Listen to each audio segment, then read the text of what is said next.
reason it's delayed, that gives us a little bit extra time frame, to make our decision. But for all intents and purposes, it's really the end of this month. But I'd also add, though, that on a practical level, we really need to get some indication on what the council's thinking, because we'll need to get everything in its final form so you can adopt the budget, you can adopt the certified tax rate if that's indeed what the council is wanting to do for this next budget year.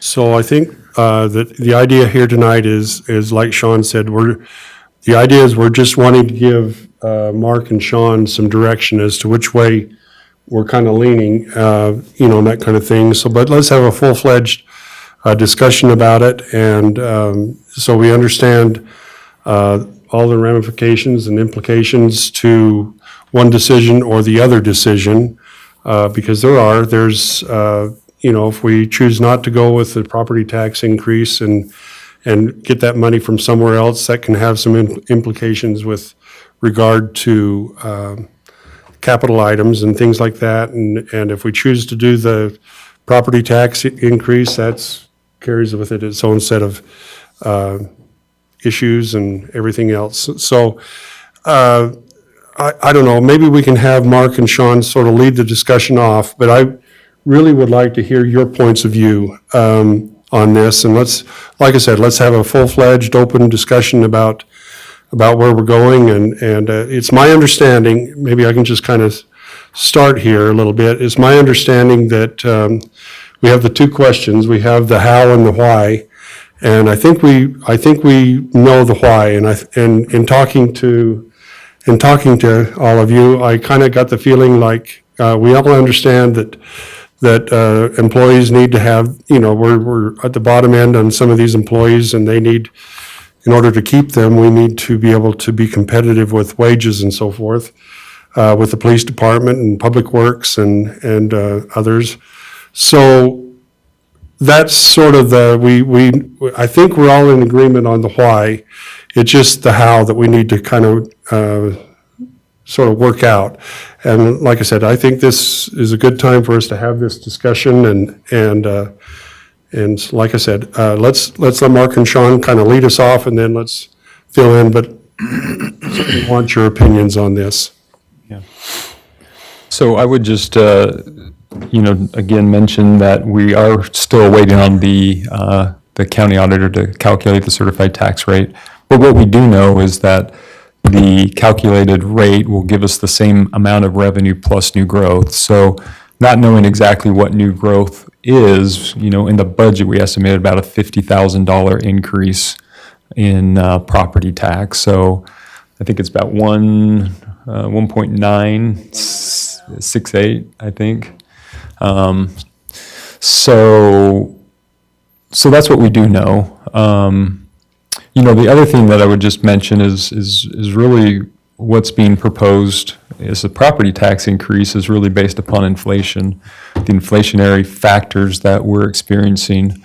And, there's a great case in point on the agenda tonight. We'll talk a little bit about what that means to capital projects and other issues that the city, is having. So we talk about sales tax, and sales tax does increase with inflation, to some degree. I was visiting with Lyle, and he brought up a good point. Some of those inflationary factors could force people to make less purchases, based upon, instead of having discretionary income to expend, on some of the luxuries or discretionary expenses, they pull back. So there's that issue. I would also just, again, kind of reiterate that, the city is growing, and with that growth, we're going to need to potentially add new positions. The police department comes to mind as far as officers and making sure that we have sufficient officers to meet the growing population. City planner potentially is another position that is going to need to be considered.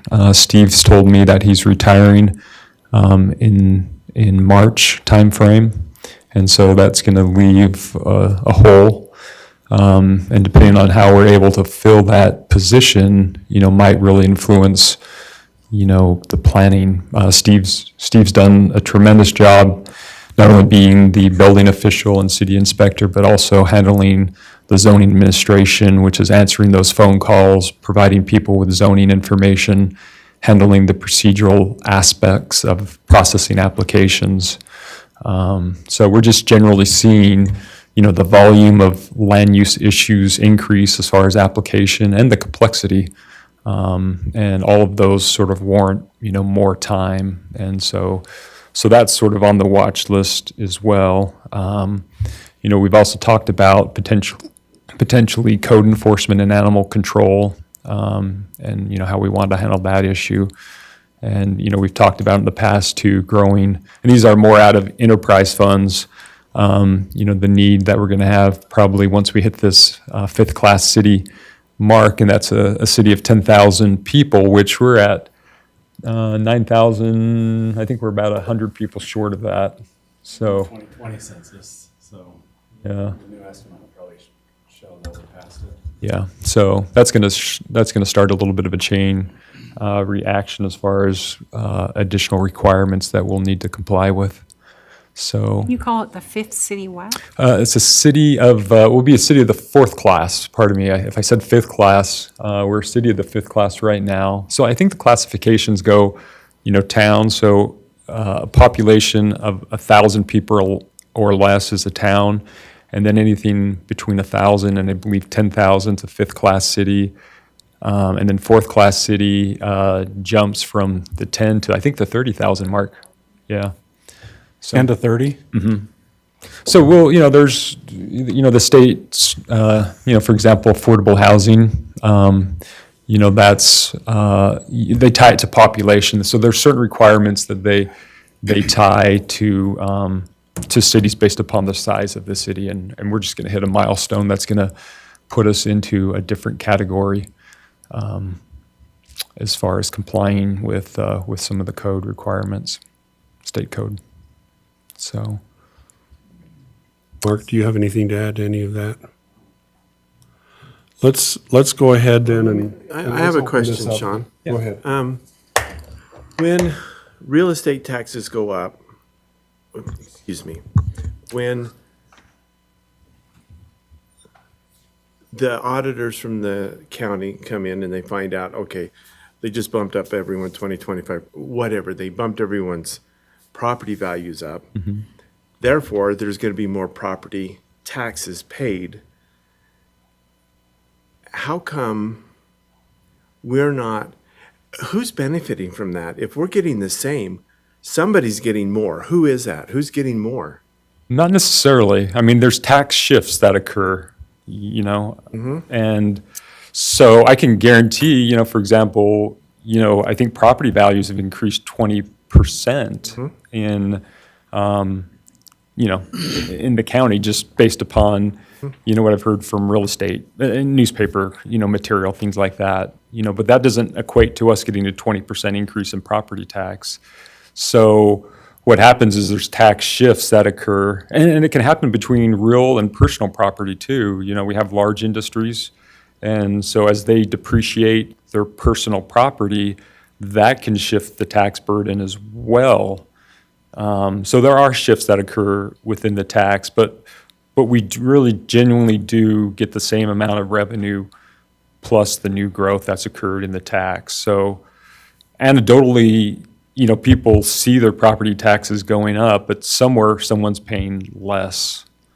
And one other variable to that is the certified tax rate. That's why we don't know the number yet, because that's the last number that they put together, is they say, okay, you get the 1.9 million again, and you divide it by however much the property values are, and then that gives you the certified tax rate. So that number will probably drop this year because if you times the total number that we receive by that certified tax rate, that's how they get the certified tax rate, is it's always variable. So is the property value, correct me if I'm wrong on this, so as the property values increase, like Brett was saying, let's just say the 25%, maybe it was more. I don't know. But the property tax, everybody's property increased in value.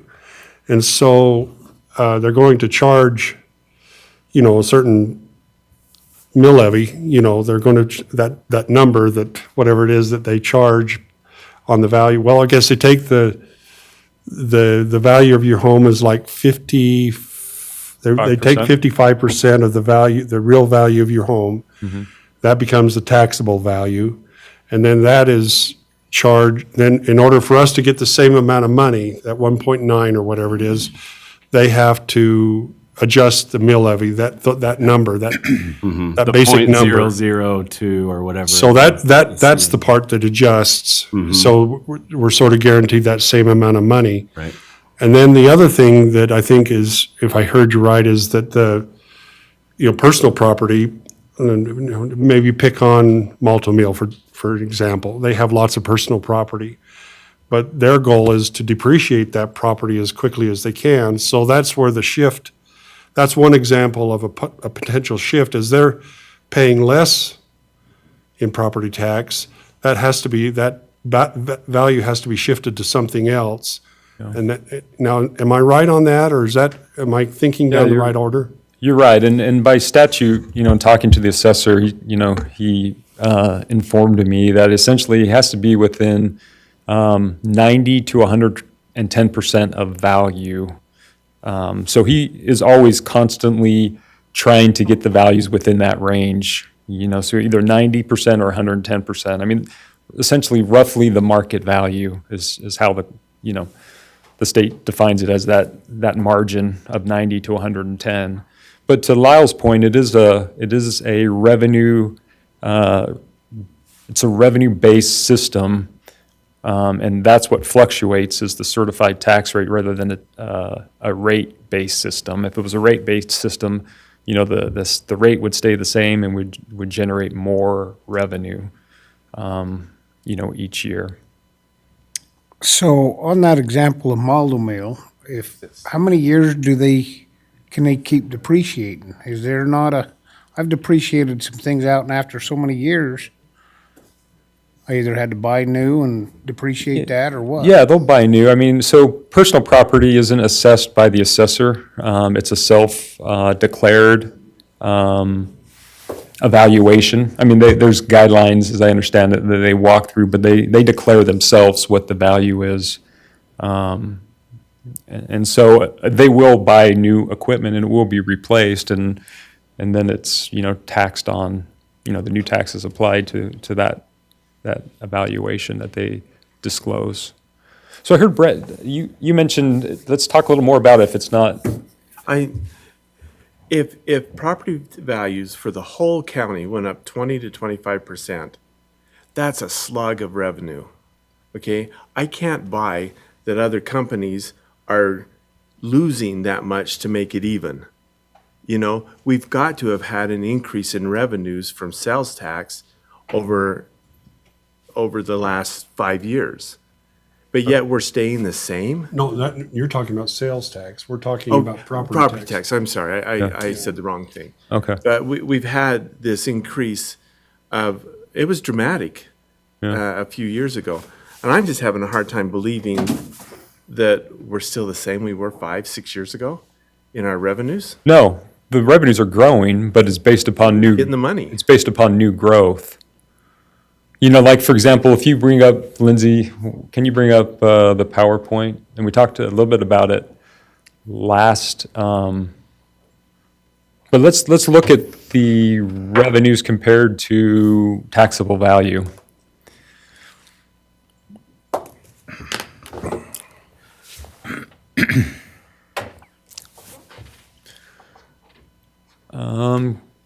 Let's see, go down to, keep cruising. It's probably, keep going. Okay.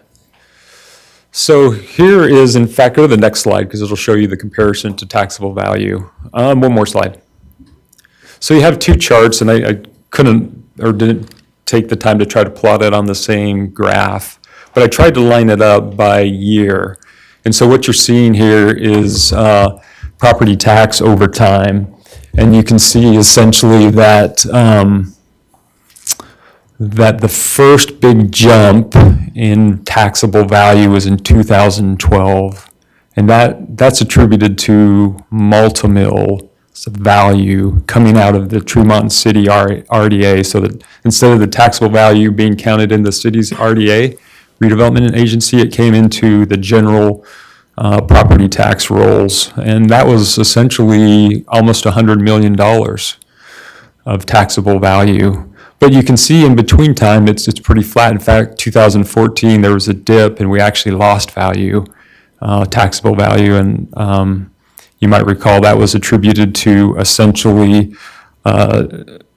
centrally assessed property being disputed and the court ordering the values being decreased. So centrally assessed is any piece of infrastructure that crosses multiple jurisdiction, and the state essentially assesses those property. We're talking about railroads, gas lines, things like that. And typically what they'll do is those owners of centrally assessed property will dispute the values and go to court, and that's what happened in 2014. So we actually lost value. And you can see it's pretty flat, the growth in property tax. During those 15, 16, 17, the next big jump you can see in the graphs attributed to West Liberty Foods project area ending. And once again, the value coming out of the RDA into the city's tax. And then you can see just some general growth occurring. And then the next big jump is when you actually increase the certified tax rate through the truth in taxation in last year. So from 20 to 21, there was a increase. I understand revenue's coming from new growth, okay? But where is the excess money going? They adjust the certified tax Yeah. rate, so they times the number of money that we're going to get. They already know the number that we're going to get, and then they times that by a number, Mill levy. that mill levy, and so it, Keep us the same. to keep us the That's same. the idea. Plus, then we get the new growth on top of that. Yeah. So that's why it's incrementally. About 2 years ago, when we came in here, we were having the same discussion when we had to increase the, I remember that. to get full-time fire department. Anyway, we went through that process and we asked Rodney Bennett to come up, who's the assessor, and he was unable to make it, and the auditor came up. What's his name? Tom Cotter. And he's no longer with them, but Tom was in our meeting and took an hour and a half and tried to help us understand, if we can remember that thing. I wish we could pull that date up, so we can go through that, listen to him again, trying to Could, understand. yeah, if you want. It's, We all need to do it on a personal basis, because I'm getting this out in the community, wondering why. I mean, common sense would tell you that if my taxes went up, then Tremont and City should be getting more money. That's the common sense. Well, that's not the way it works, and it's hard to, it's complicated.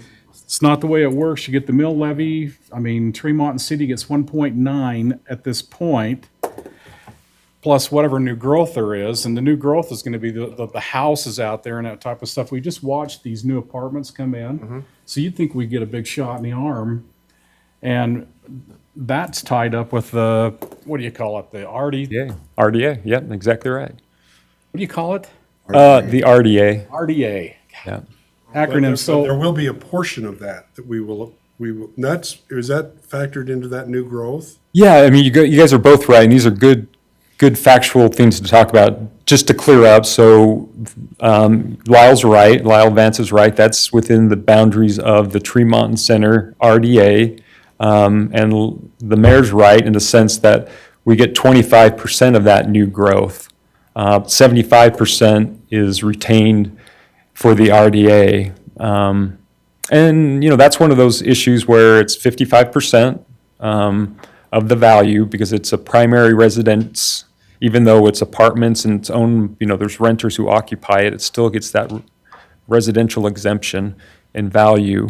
The other thing I was going to mention is the assessment is as of January 1st. And so, they do estimate the value based on partial construction. So that's another element just to be aware of.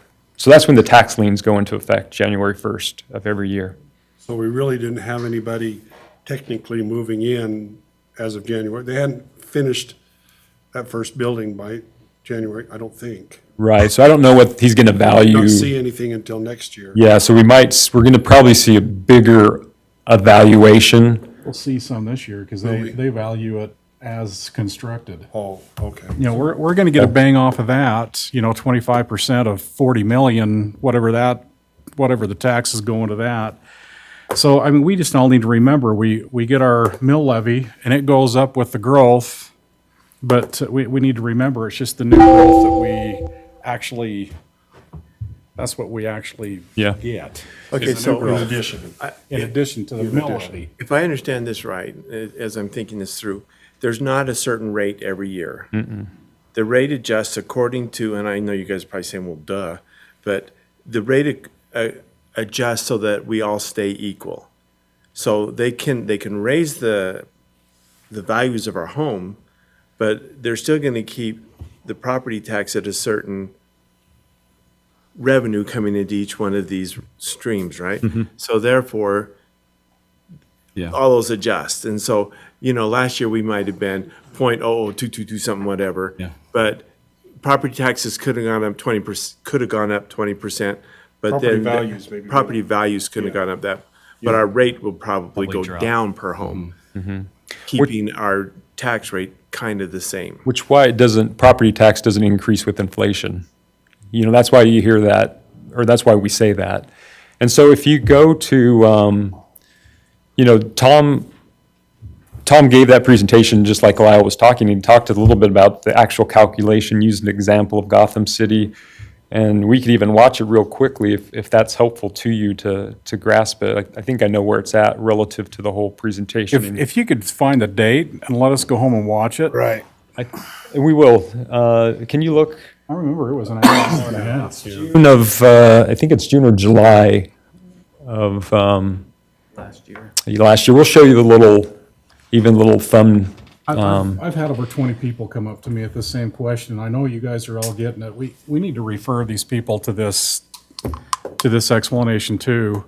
Because, they need to know. Yeah. Well, by common sense, you just think, well, my house went up, so you're going to be charging me more. And but what the confusing thing is that it has gone up. Property taxes have increased Yeah. over the last several years. And so it kind of muddies the water, makes it hard to explain. And so this probably would be a very good idea to share this information. And so, and this idea of shifts and everything, we pick on multi-mill, but that's just a good example. They depreciate, they're being charged or taxed less on their personal property. So that has to sort of adjust somewhere else, Yeah. so somebody else gets an increase. Well, yeah. And the other thing to remember, Brett brought this up, is we're 20%. I think we might be 22% of someone's total taxes. So you have other taxing entities that are also increasing potential rates. So people might pay more over time, but that doesn't necessarily mean that Tremont City is getting more. The only time that we've, increased taxes is last year since 1980s. So people do pay more in property tax, but that doesn't mean necessarily that the city got more. It could be other taxing entities increasing their tax rate. Or a bond, that they voted for, things like that. Do you have that up? I can show you this. While you're looking that up, can the assessor go in and tell us what, like, these new apartments? Last year divided by this year's new value. Figure out what the new So taxes this is are how it worked based in off of that 2021, project. when we came in and calculated the certified tax Values. values. You look at all of Tremont as a whole. In 2021, It's a web system. in Tremont as a whole, look at the entire geographical boundary, it's about 5-6%. So the rate will also drop that amount. So if you look at this person's property, Jump back and we'll just show them. this year, they're 7, just highlight it's the one with the Uncle Sam image on it, so it's, 7:30, 21 on our YouTube channel.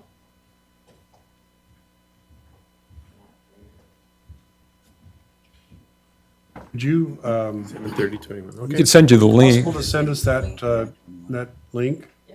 Let's just send it to everybody and then, And then we can share that with others and let them watch it. yeah. Plus, we need to watch it ourselves because Yes. it's complicated. But it's not 1 + 1 = 2. It's, I just remember my taxes values went up, but my taxes didn't go up much. Nobody yet, just us. That makes sense now that We got enough of them going, it's the Lindsay? same. And so it would, Why don't we go ahead, let's go ahead and get started. Because the one that me, when I Roger's thought, there's other going to be a few tax minutes late agencies getting that here, adds to so that. he So asked like if I when the kind school of board get started and went up on last the way. year. We'd like to welcome everybody here today for this information meeting. We're going to be broadcasting this on Zoom for those that want.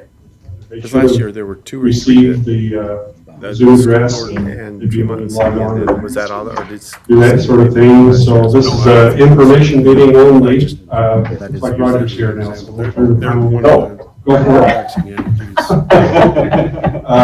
We'll go One ahead thing, and- that we and talked get started. about is just trying to We just, increase announce that we got property it on tax equal Zoom, to and those who inflation, want to participate and via that's really Zoom, where you we can got do this so. 10% This increase. is an information meeting only. It just happens that and this so year we've there's a invited big, Tom Cotter from the there's a county to big- come and talk to a us lot of about pressure with inflation, and it truth is and affecting the taxation city's and budget. how this is all The cost going of to, living, wages that how we pay this is going to work employees. and answer questions that the council might have. So- And without that, without further ado, Tom, I guess, unless there's any other. The other thing comments from any of you? that, I think we just like to ask We our just need to questions, be- we didn't answer that. Yeah, that's the Yeah. purpose here is Yeah. to turn the time eyes over to wide Tom open and, is. but it's for the that, council to we ask decide- questions and, and other this is than your that, decision, this is the it's council's an decision. information meeting for the rest of. Totally. And so I think that we need to just make sure that we understand the implications. If we choose to go with, and leave things the same with the property tax, then that money will come from another pocket and probably out of the sales tax side of things. But that could also have a big effect on capital sort of things. And we, and you guys would understand this really well.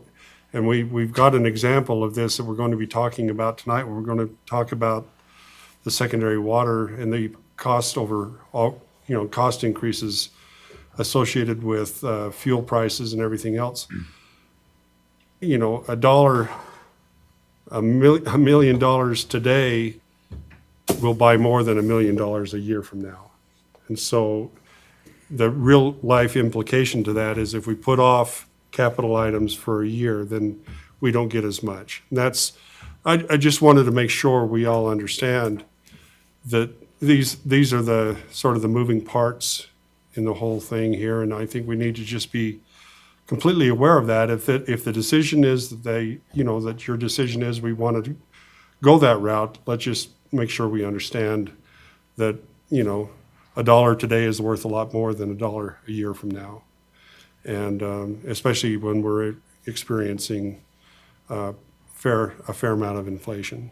So, but it'll come really clear when we talk about this cost overrun with RUPS. And it's all associated with inflation. Every bit of it. So, anyway, anybody else? I want to make sure everybody gets their questions answered. Do you have any other thoughts? Even your thoughts or anything you've got? So when you present the budget, are you going to present two different ones, or would you like us to give you direction how we want you to do it tonight? If you would, that would be extremely helpful. I think the idea is to give some sort of a direction. That's really what they're asking for. can you take a mock vote right now? we- So everybody, you guys know Yeah, what's going on? yeah, we If could we do- were to vote on it tonight, where would we be? Is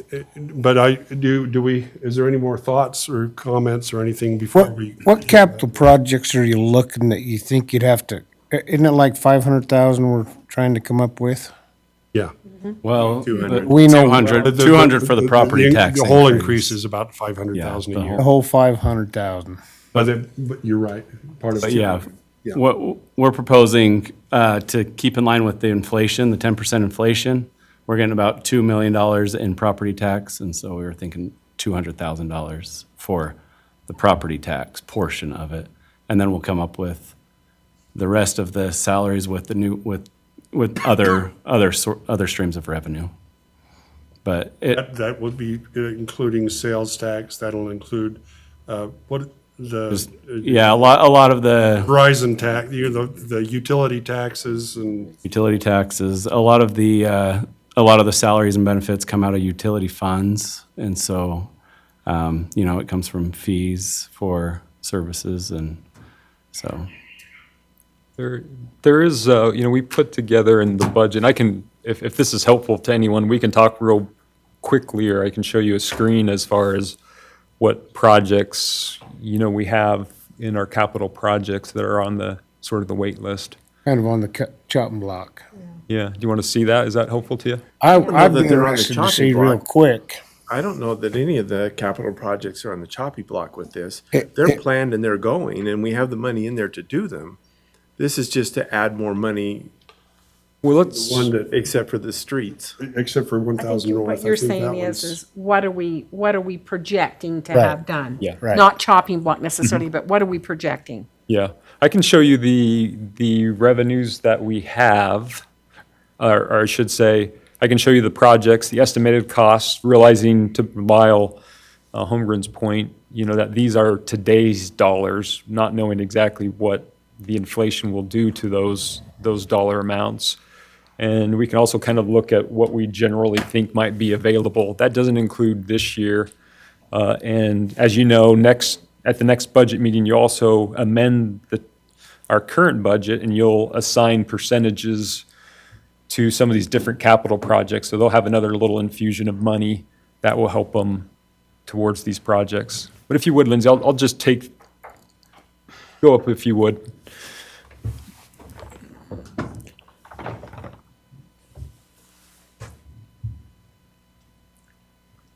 Yeah, you're getting close there.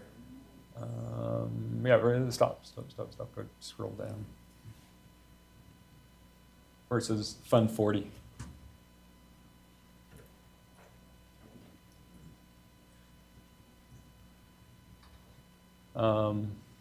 This is just showing in the past transfers, and it's attributed to sales tax, because as we talked about, sales tax, its purpose is to pay for capital projects and for bonded indebtedness, which is Utopia in this case. So go to the next slide if you would.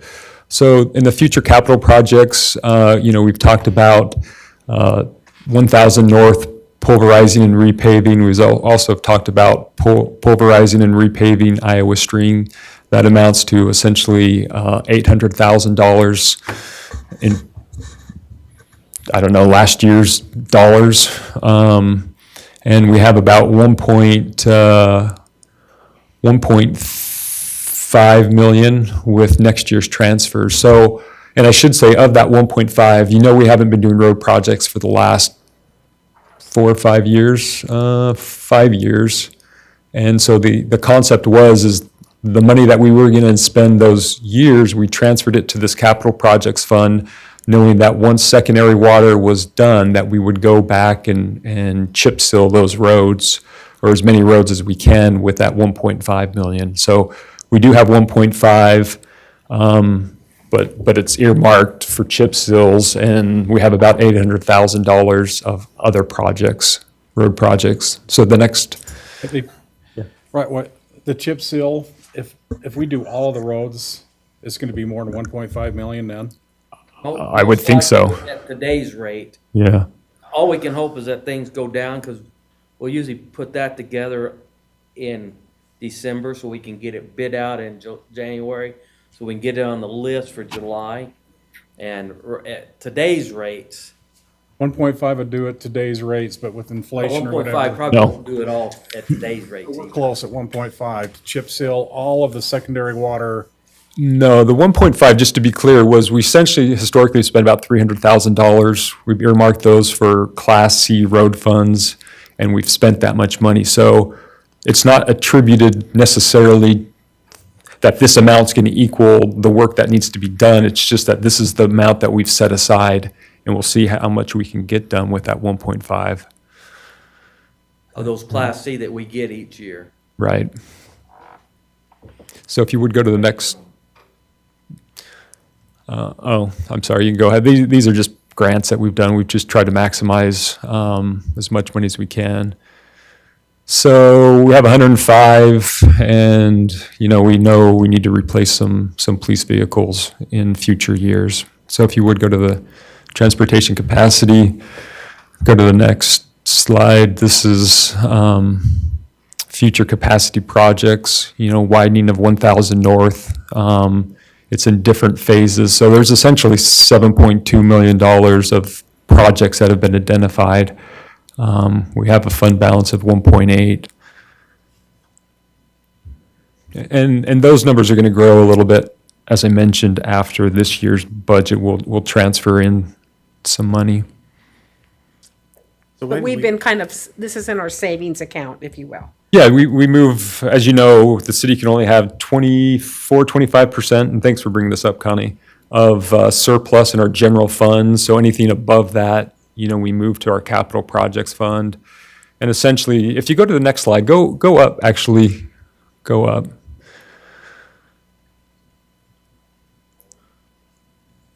Keep rolling right there. Okay, go down. So this is just the state code. We've talked about it before, but I see some people in the audience. Essentially, the state legislature who enables us to enact taxes or who enact taxes on our behalf has told us what the purpose of sales tax is, which this is the code section. The last sentence is to finance their capital outlay requirements and service their bonded indebtedness. So if you go to the next slide. This is just our sales tax revenue growing over the years, and it has increased, significantly. Go to the next slide. But this is the percentage, essentially these are the amounts of money, percentage, so of our sales tax that we receive. And you saw the slide and saw how it grew over time. Of those, of that growth or of that portion that we received in any given year, this is the amount that's been spent for capital projects or being transferred to our capital projects, to our Main Street project or to Utopia. So for example, last year, 99% of what we collected in sales tax went to those uses. In 2020, 74%, and you can follow the graph and you can see, when we've used a good portion of it for those specific uses, and when we haven't. So go down two more. I keep going, one more, right there. So last year, $780,000 were transferred in. The previous year was only 75,000. Correct, absolutely, yep. Such a huge difference, 700 and Well, we could go and kind of correlate it. sales tax? Well, it's just because we transferred it to a different fund, you know what I mean? So every fund's gonna be different, but it'll equal, the percentage. I just wanted to give you a sense of what we transferred. 75,000 in 2020, we put 75,000 toward capital Yeah, projects. so let's go down and we can see where else it might have gone.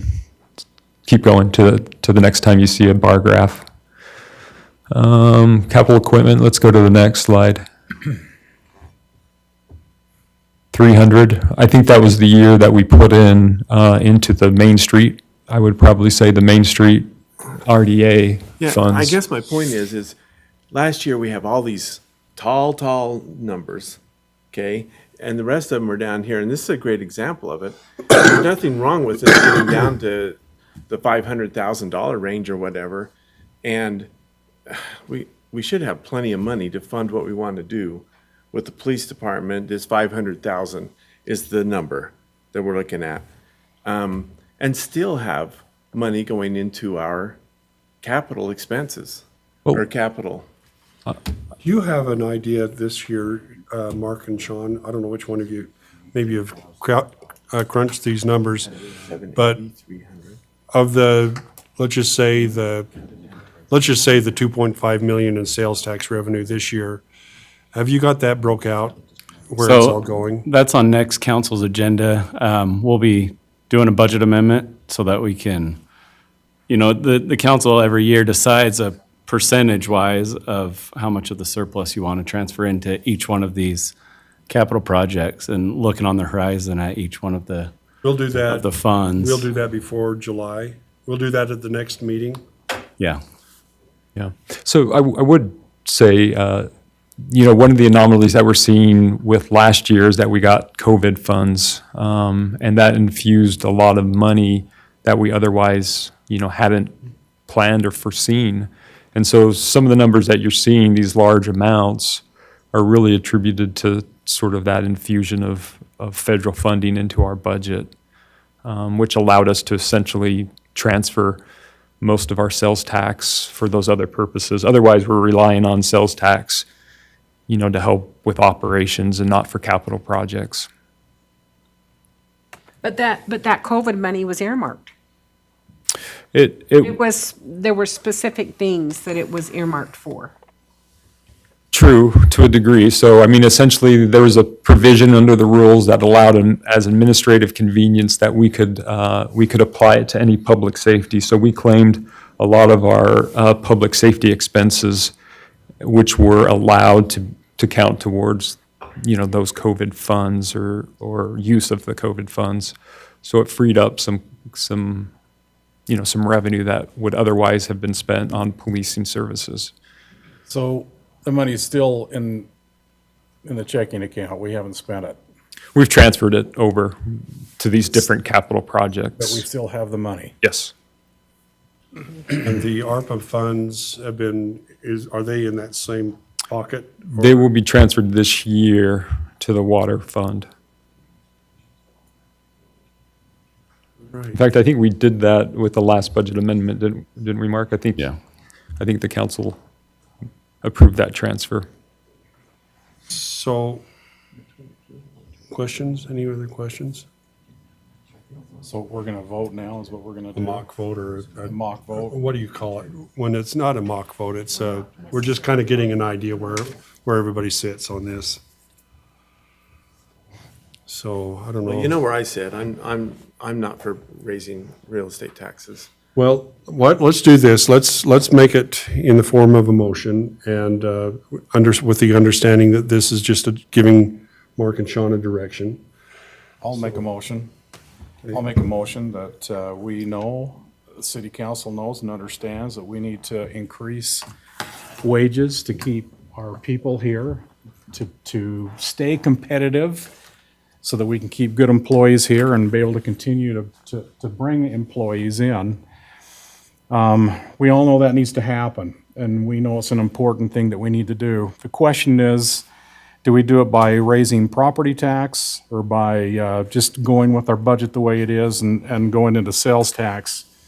And I make a motion with that to not raise real estate property taxes and just go with our sales tax, go a full year in budget and see where we're at the end of next year to see if our operating capital is really hurt or not after a year.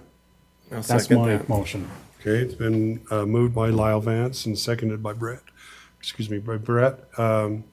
We'll just have a vocal vote. Rick, All in aye. favor? Oh, sorry. Yeah, we'll just have a vocal vote. So this is for not raising taxes, We're not going, that's the Not motion. raising property taxes. not raising property tax. Staying within what taxes are already coming into the budget.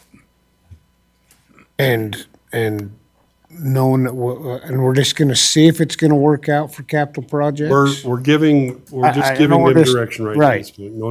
No hard decision. Yeah. I do that because I believe we've been ultra conservative on our numbers as far as what sales taxes are coming in. We still don't know what the new growth is. We got all these positive things that are hanging out there that I think we got enough money coming in from other sources where we don't need to rely upon increasing our constituents' real estate taxes. So And I still think that we're gonna have enough sales tax revenue coming in that we're still gonna be able to add a significant amount to these. It was this last month for whatever reason, for some anomaly, but it was less. You know, it was 2% higher than a year ago, last month. So that was sort of come out of the blue and sort of was a little bit concerning to me, but we do have a motion and we have a second. We've had some discussion. Let's just do a vocal or just a yay or nay. All in favor? Aye. Any opposed?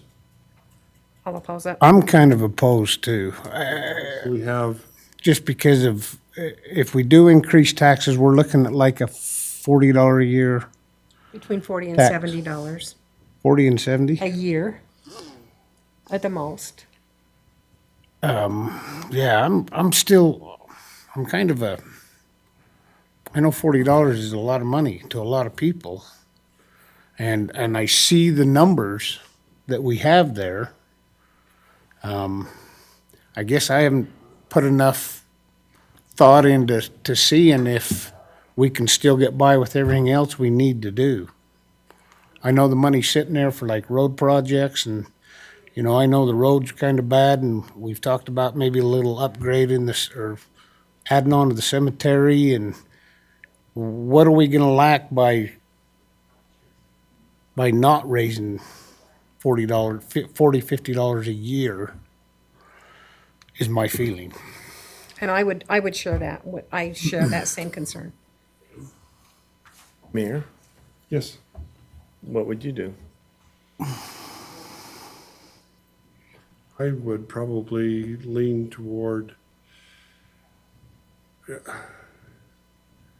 It's a tough one, isn't it, Lyle? I spent a lot of time with Mark and Sean on this thing and you know, the point about inflation and sort of trying to keep up, you know, if we do something now, or if we don't do something now, next year it could be compounded.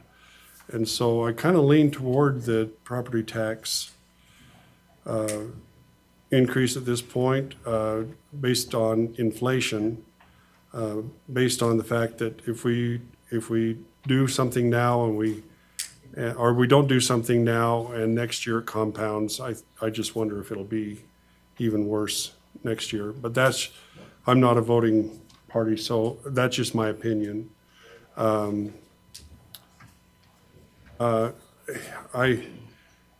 know, there's a whole lot of moving parts here, and you know, so there's not a simple solution to a complex problem, and I hope that, you know, and I got the feeling from all of you that you understand that. You understand this issue, and it makes in total sense to me to, you know, to look at, to be doing what you're talking about here. The only concern I have is that if we choose to do that and next year, what is it? Just that. Hopefully inflation won't continue at 10% forever. And if you lived through the late 1970s and early 80s and experienced that, you know what inflation is all about. And it was horrid, especially for agriculture.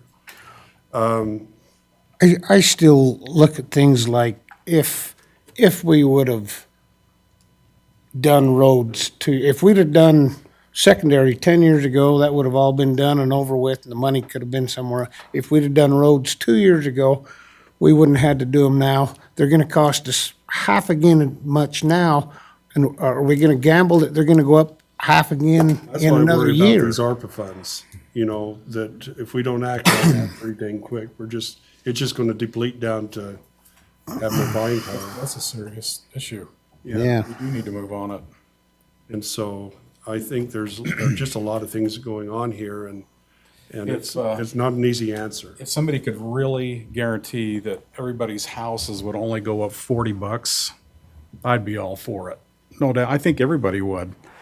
But the last time we were promised $40 when we did the fire department, And then, the county did their thing. We don't know what the county's doing at this point, what the school true. district's doing and that type School of stuff. district is not doing anything I this year. mean, I've said this before, my personal taxes went up $2,500. And so my job as a city councilman is I represent my constituents who are the citizens of Tremont and City. And inflation is going up, which means that our citizens' value of their money is going down. So when we hit them at $40 or $2,500, we're hurting them. And so I'm not sold on the fact that we need to raise taxes. I think it's already in the budget. So why are we going to the citizens and asking them for more taxes when I think we've got it right here in our budget? At the expense of not having more money coming in to be spent somewhere where we really haven't identified it yet. We really haven't. Well, I think that if we looked at, just for example, 1,000 North, I think that that would be a project that we would want to do something with sooner than later, just because of inflationary pressures. I think the other thing that we need a hard answer on is the ARPA funds and what we're going to be doing there to extend our culinary water. Our culinary, we're extending culinary water, whether we use ARPA funds to for secondary water or for a well. We need to do something and probably sooner than later. So I think those are two projects that I can see that we need to make sure we do and work on over the next near future. So I don't know. We're not flush with money for road projects right now. We have some, but we're not flush with it. So I don't know. Sean, okay, so my question then to you is, looks like we've got a direction. Yeah, A thank you. 3-2 vote. Yeah. And so we do have a direction, not a hard, I don't think it's a real hard direction, but I think we've given you some direction to go. But it sure would be nice if we could, those funds that we have cashed away, that's not going to be impacted by what we're talking about. Those funds that we've got cashed away for projects, for capital projects, that won't be impacted by what we're talking about here. It's just going to be the money that we potentially could put into those pockets. Am I thinking? Yeah, it's more right? future projects, and you can scrutinize, we try to, in our budget memo, identify what projects are being funded this year, and you can certainly scrutinize any of those projects and any ones that you don't feel are important or a priority, those are great council discussions and decisions. Can I ask a quick question? Sure. If we decided, let's just say we decided to raise property taxes, and then we wait until August, I'm going through the procedure here, then we have a public hearing on taxes, right?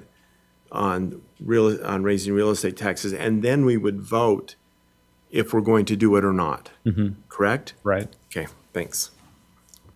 So, we're good. Good question. All right, we've got 5 minutes till They decided. our next meeting. Why don't we take a little short break and then we've got a closed session we're going to need to go into, but I think what we're going to do is we're going to wait until the end of we get through the agenda, and we'll do that so we can get through public comments and some of this other stuff. Ask if there was a way we could do that, and then if we, somewhere in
It started here. We don't have Lyle yet. Oh, we don't have,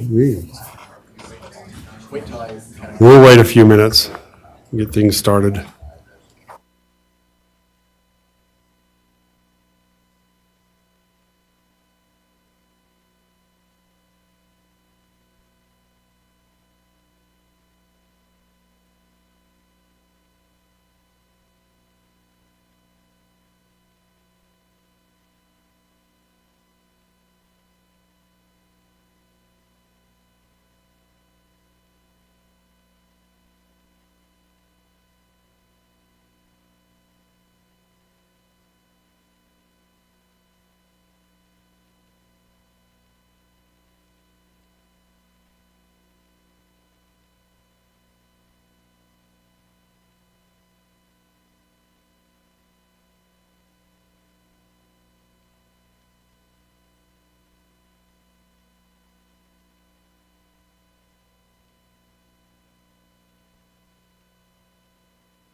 We'd like to welcome everybody out to our city council meeting this evening, and guests and special guests and members of our community. We appreciate you for coming out tonight, very much so. We're going to start with our opening ceremony. I've asked Sarah if she would give us an opening prayer, and then Wes Step will lead us in a pledge. We'll go to that point. Dear Lord, we come before you tonight and thank you for just your grace and your mercy and your love that you give all of us. Tonight I pray for our city leaders, our mayor, everyone involved with these conversations, that you give them wisdom and guidance, and anyone who is speaking to them tonight, that there's just understanding on both sides, listening, and just a good understanding. And I ask in all this in your name. Amen. Amen. Amen. Thank you, Sarah. Would the audience please rise and repeat the Pledge of Allegiance after me? I pledge allegiance to the flag of the United States of America and to the republic for which it stands, one nation, under God, indivisible, with liberty and justice for all.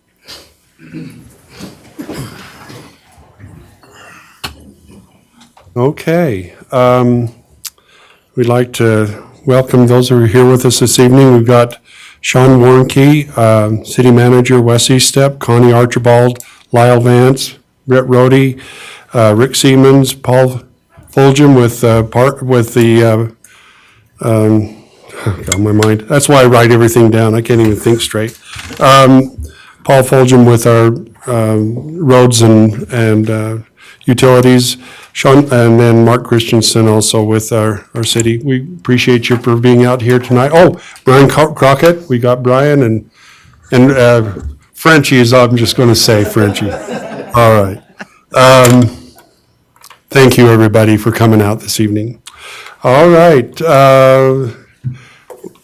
Declaration of conflict of interest this evening. Does anybody want to declare a conflict of interest or need to? Mayor, I need to declare conflict of interest tonight on a few issues there. Okay, all right. Next, we have anybody else? Is that it? Approval of agenda. Council? I'll make a motion that we approve the agenda. I'll Okay. second that. Been moved and seconded that we approve the agenda. All in favor? Aye. Aye. Thank you.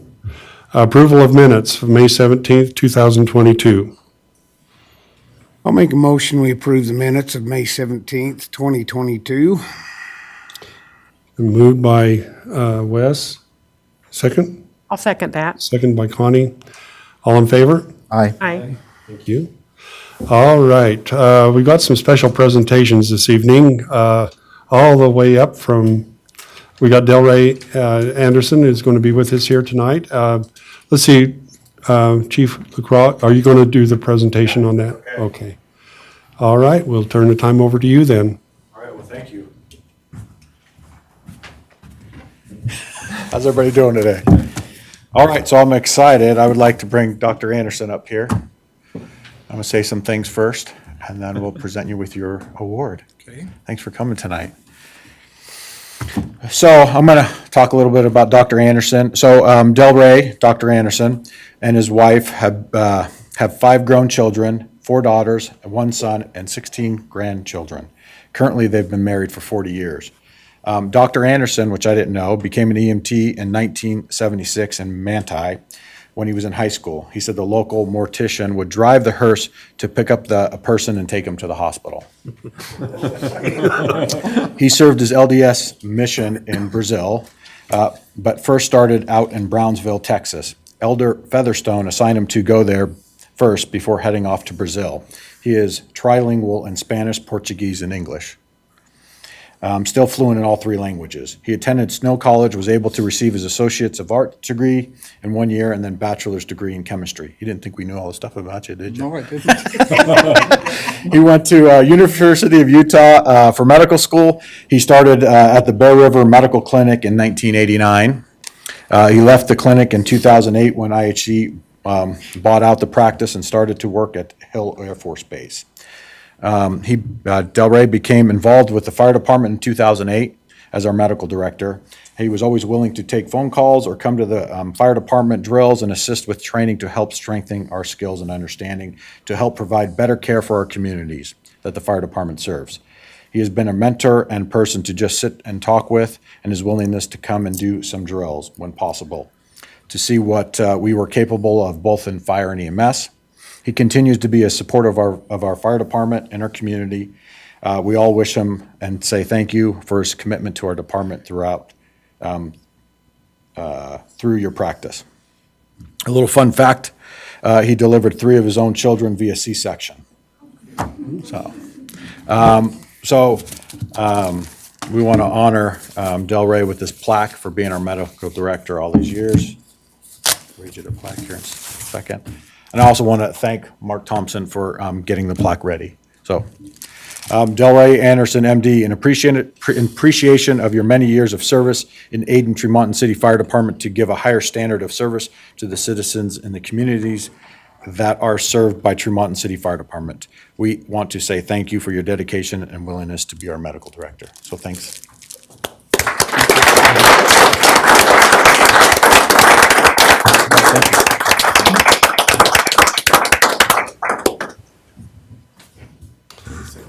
And he's one of the very few people I know that has a photographic memory. He really does. It was amazing. I worked with him for how many years? Yeah. Love him and think the world of the Andersons. So thank you. Very good friends. I would second that. I worked with him too for about 15 years, and he is a tremendous teacher. He does a really good job with teaching. So thank you, Delray. All right. Well, thank you very much for that presentation. Our next, let's have the Utah Recreation and Parks Association has an award they're going to present to our Parks Department. Zach, you got to come up. Come on. Maybe embarrass him a little bit. So I'm Scott McDonald. I'm with the Utah Recreation Parks Association. I'm the current president. I'm also the aquatic and fitness director for the South Davis Recreation District in Bountiful, Utah. And I appreciate the time you allow us to come in and honor your Parks and Rec department and give them a little bit of recognition for all of their efforts. The URPA is the professional association for parks and recreation professionals. We are in our 71st year, I think it is, that we've been serving the communities of Utah. So it's, as a professional organization, we do a lot of educational opportunities, professional development. We also have an annual conference. At our annual conference, we have awards, and one of the awards is for outstanding department. And for 2022, Tremonton City's Park and Recreation Department was for Class 1. So there's Class 1, Class 2, and Class 3. Class 1 is 15,000 residents or less, which is actually the most competitive. There's 40% of our member agencies are actually in that, so it is the most competitive. So, good job. job on that. So, but this past year, so the way we do the awards, they submit some of their accomplishments, and then our presidents and past presidents meet as a group and determine who are the best in the state and give out the awards. So as we've gone to re-present these awards, one of the things that we've noticed that's pretty common with the agencies that tend to get these awards is that the city councils and their mayors are often citizen advocates, so they're members of URPA. They're also advocates for the association. So the leadership supports the department and commits funding to ensure their success. City managers and assistant managers are often very involved with the departmental processes. And then for Tremont, that's also very true, since the assistant city manager was your previous Parks and Rec director and very active with URPA. And I know Mark from URPA as well. So, but also department leadership and staff are active as well. One of the things that you may not know is that both Zach and Kirsty have participated in our Leadership Academy, and it's a great training for people just getting out into the field of Parks and Recreation. Zach is also a certified change leader from the Utah Division of Arts and Museums and a current certified youth sports administrator through NAES. So definitely you guys are fortunate to have some very well qualified and educated people to provide programs and services for your community. So without taking too much more of your time, for the 2022 Outstanding Department Class number, Class 1, Tremont Parks and Recreation, congratulations go to Zach and his team, Kirsty and Lyle as a park superintendent, along with all the part-time staff to make all of the programs work great. Speaking to Zach recently, he told me that you've also received 2 awards from the Utah Jazz Organization, the Junior Jazz Top Class 1 Program of the Year, and the highest ticket redemption of any Junior Jazz program in your organization. So you guys definitely love the Jazz and going to their games. That's great. So also the Tremont Arts Council, under the direction of the Parks and Recreation Department, won the Best of State Award for Public Art again this year, after being beat out last year. They had also won the award 5 years prior to that. The Arts Council has recently started a monthly farmers market this past year. So that's also an item of note, as well as all their youth programs are at or nearing breaking record numbers. So definitely people are loving to get out and participate, and just starting youth pickleball for the first time this year. So that's fantastic. So in any case, we'd like to present them with our award and recognize them for their efforts here. So.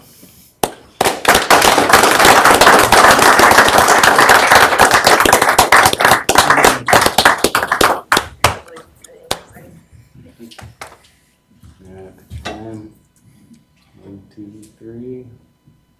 Sitting it down a little bit. I got a lot of play around that. With that beard, it's hard to tell if you're smiling.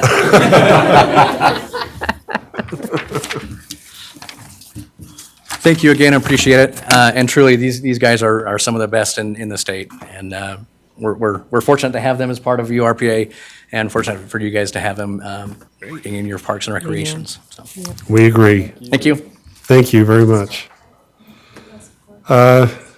Zach, you got to stay up here. Not going to let you off for that easy. Sarah and Zach, do you want to give us a little update on the Tremont Farmers Market? So earlier this year, Sarah came to me and proposed an idea for a farmer's market, and it's something that I had been tossing around for several years, actually, doing something. And it just worked together, and we were able to come up with some plans, and she, with her organizational skills, to find vendors, and her great personality to reach out to the public, she was able to help us make it a reality. And so we owe her a lot of gratitude for the work that she's done for that. And she has a lot of ideas coming up, and hopefully we can make some of these happen. So I'll turn the time over to her to be able to share some of those ideas with us and present what she has. So. Yeah, we just wanted to give you guys a little update too.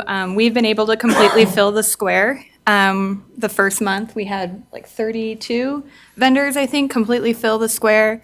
And then just this last week when we actually had to close down the side street to make room for more vendors. And we already have a wait list which is really exciting. And people were out. I know some of you have come to the first one and the second one, and it's been busy, and like everyone's there. And we've had a lot of our vendors say they've never made that much money in an event before, or they were selling out. Just this weekend, we had someone even sell out at 11:45 in the morning, and it starts at 10. So it's been really good. We're just trying to find ways to get people to stay in town, spend their money in town, and support what we have in town, and this seems to be really pushing that, which is good.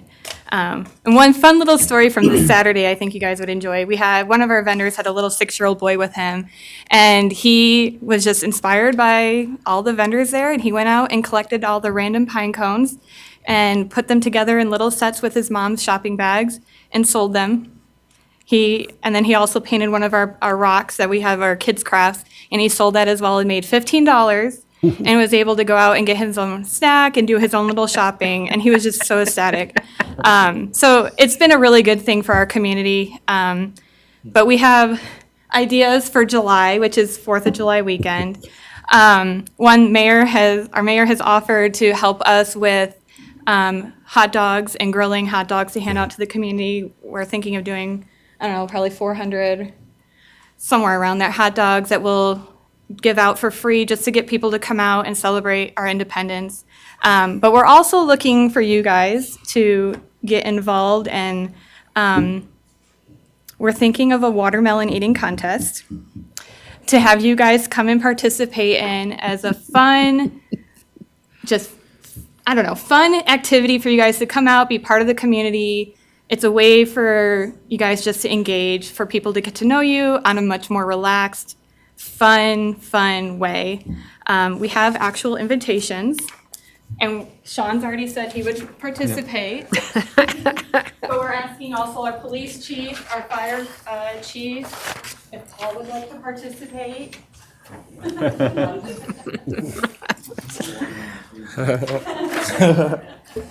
So council, if you remember, I believe most of you or all of you were here in 2015 during the SDAT when they came and presented the Sustainable Design Assessment Team.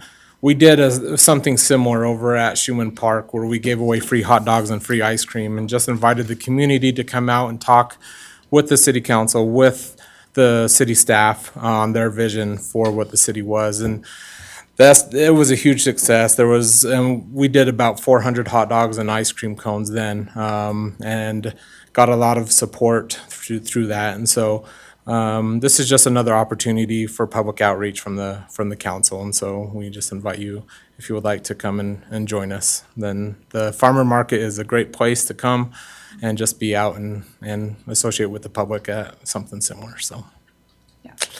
Any questions? You know, it could have been worse. You could have done something like warm root beer chugging. We had suggestions for pie throwing, so watermelon seemed to be a much better route to go. Okay. So I noticed there was another farmer market out on the crossroads. Are you just talking the banner? My wife said there was a farmer's market out on the crossroads. Was it a banner advertising ours? Yes. So there is a banner out there advertising ours. It's Okay. it's a pretty large banner that's out there. I'm sure that's what I it think was. I know there's been people sell oranges kind of out That's there, right. but I just wondered if there was another competitive one taking no, place. I believe that's what it is just advertising for ours. Thanks. Yeah. So, and my contact information is at the bottom of that, so if you guys want to let either Zach or I know, so we can make sure to have enough watermelon for all you guys. But we'd really love to have you guys there. So, that's it. So can I make a comment?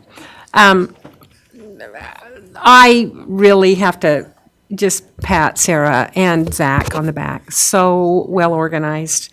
And as I helped for a few minutes on Saturday, some of the citizens that came, the vendors, mentioned to me that they loved it because it was so well organized and that things were laid out really well and they didn't have questions. And Sarah is always reaching out to people, trying to answer their questions. And so it just went really smooth for the most part.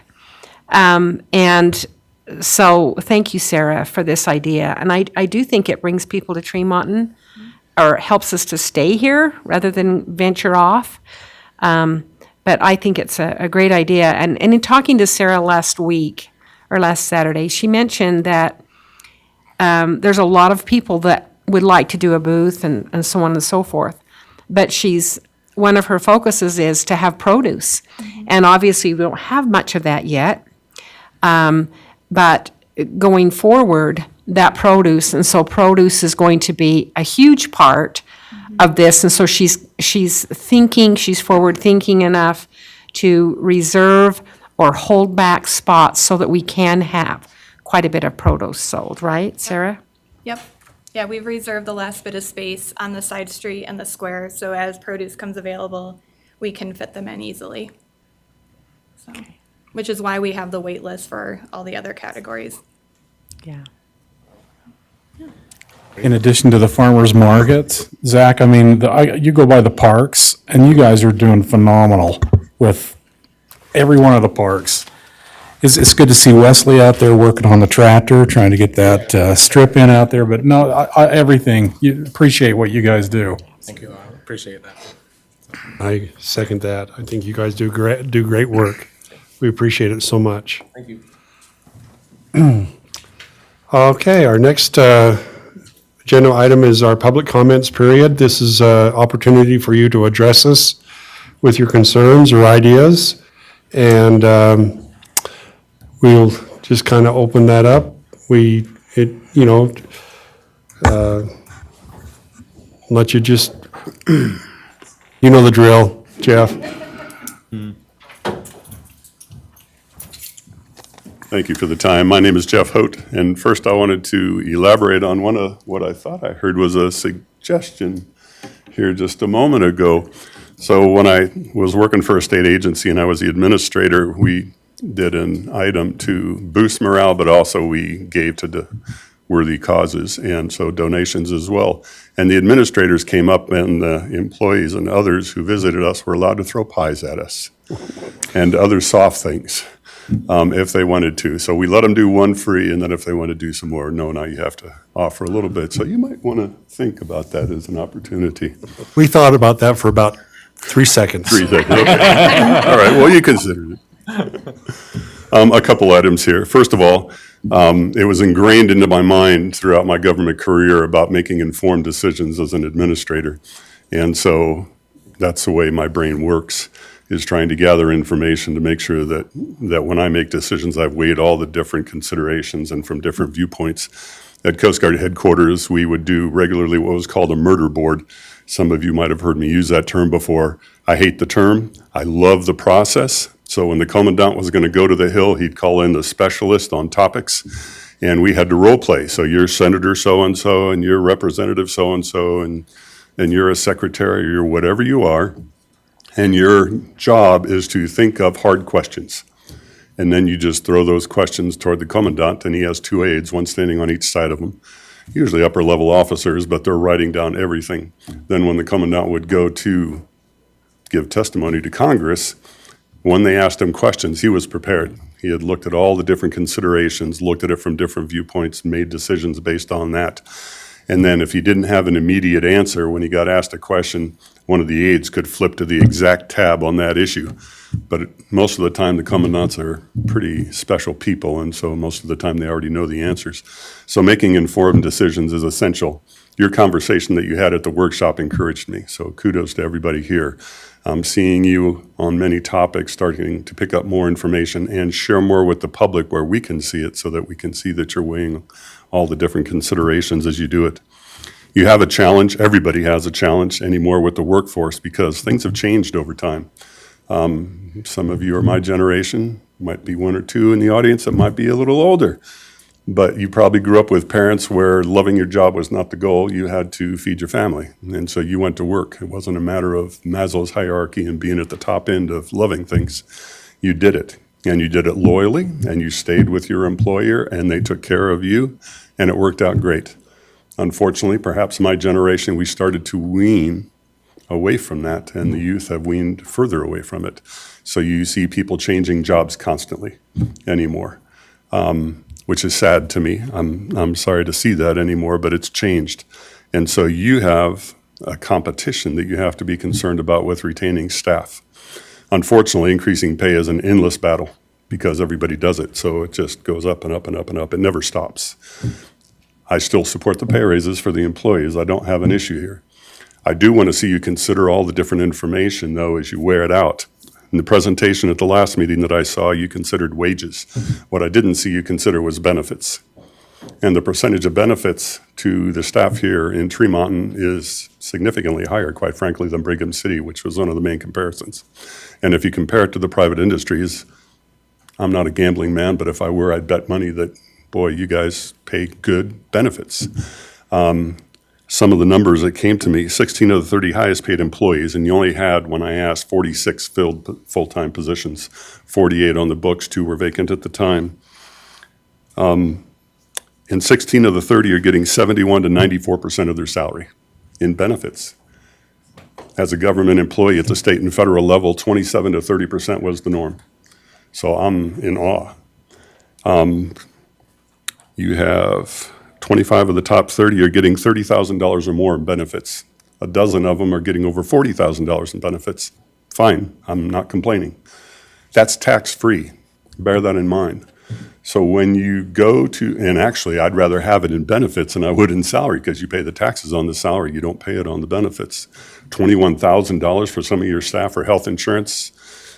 I'm assuming the city's not big enough to get a good insurance policy to get it at a lower cost because that's phenomenal cost. And I administered state and federal programs. That's huge for health insurance. But again, not a complaint, but a comparison issue. So when you go to try to see how you're competing, or even when you advertise, if you're offering better benefits, take advantage of that. Make sure that your candidates are aware of that when they're considering where to go. And I'm hoping that there's still a lot of people with some of the old worth ethics and loyalty that they're here because they love Tremont and they want to be here. And it's not just about how they can climb the financial ladder and move on from there. The revenues, thank you. I appreciate seeing your information on the revenues, and I'll wrap up quickly here. Over the last 11 to 12 years, according to your charts, over 100% increase in sales tax and personal property tax. Pretty incredible. Sometimes I hear comments that, well, personal property tax is more stable or reliable than sales tax, but in fact, according to your charts, sales tax has been more reliable and consistently climbing up there. And some of the increases in shorter terms over the last 4 years, personal property tax up 56%, way, way, way beyond inflation, way beyond inflation. Sales tax up 43+% in the last 4 years, way beyond inflation.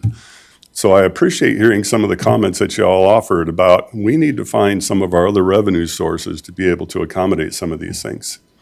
And there's a point, and I also appreciate hearing that you all represent your constituents. There's a point when you have to prioritize. That's just a part of government business. So if I don't have all the money I'd like to have to be able to provide services to my constituents, I need to prioritize them. So what are the most important, and how do I make sure that those get funded adequately? And you may have to look at some other programs or services instead of increasing taxes and reducing some of those less prioritized areas. I'm hopeful that y'all are doing that already, but I just wanted to make a point of it. Thank you for your time. Thank you, Jeff. Appreciate those comments. Anybody else?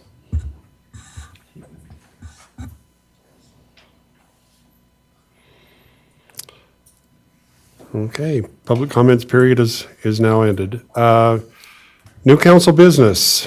Council, we need to consider approving the April financial statements. Council? Have any questions on those? I'll make a motion this evening that we approve the April financial statements at this time. Been moved by Connie. I'll second. Seconded by Rick. All in favor? Aye. Any opposed? I don't think I heard anybody. I think I heard everybody agree to it. Discussion and consideration of approving the April warrant register. Council? I make a motion, we approve April's warrant register. Okay. Everybody have a second? I'll second it. Brett, Wes made the motion, Brett seconded the motion. All in favor? Aye. Motion passes. Discussion and consideration of adopting resolution number 22-24. Oh boy, sorry.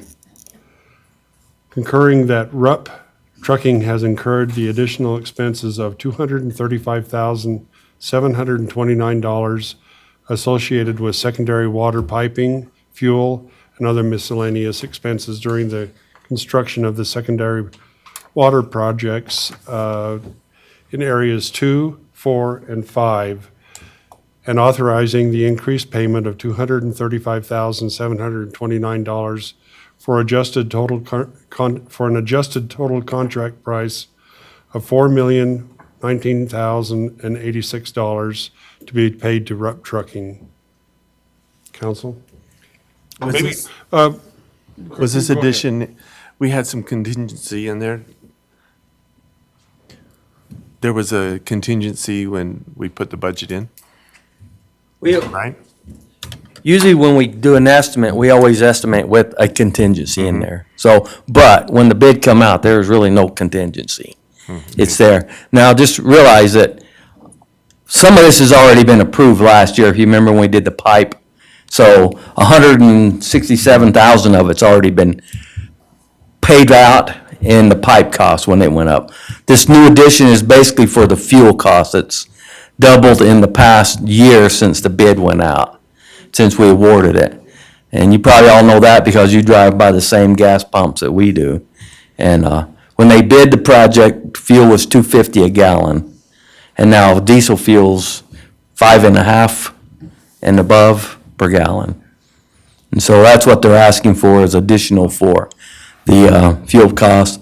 And within our contract, it allows them to do that because it's kind of an unforeseen thing that's happened. So, but just one quick question. When are they supposed to be done? Or when, Well- contract, when were they, or By contract, it was supposed to be by June 1st. okay. But with all the pipe delays and everything, we stretched it out. And so we're probably looking more like August 1st towards the mid-August of them being done. Now, that will be that your area will be lit up, and you'll have water there and. Yeah, as soon as Rocky Mountain Power gets us our power, that north area will be turned on. And then east of Third East, that area over there, a little bit later in the summer, but it should be Yeah. flowing at that time as well. Yeah, everything will be on and going by end of summer. And then people can start looking at hooking up. So the only thing I was gonna ask then, so the gas prices, will that take it through the end of the project? That is through the end of the project, no matter what happens with the fuel costs, Okay. because they haven't come down yet. So back to the budget then, did we budget in that 167,000 into this year's budget for the piping already? Well, we had a larger amount because we anticipated them being done. We had the full amount of the contract more or less in this year's budget because of the deadline that was, originally anticipated to be June 1st.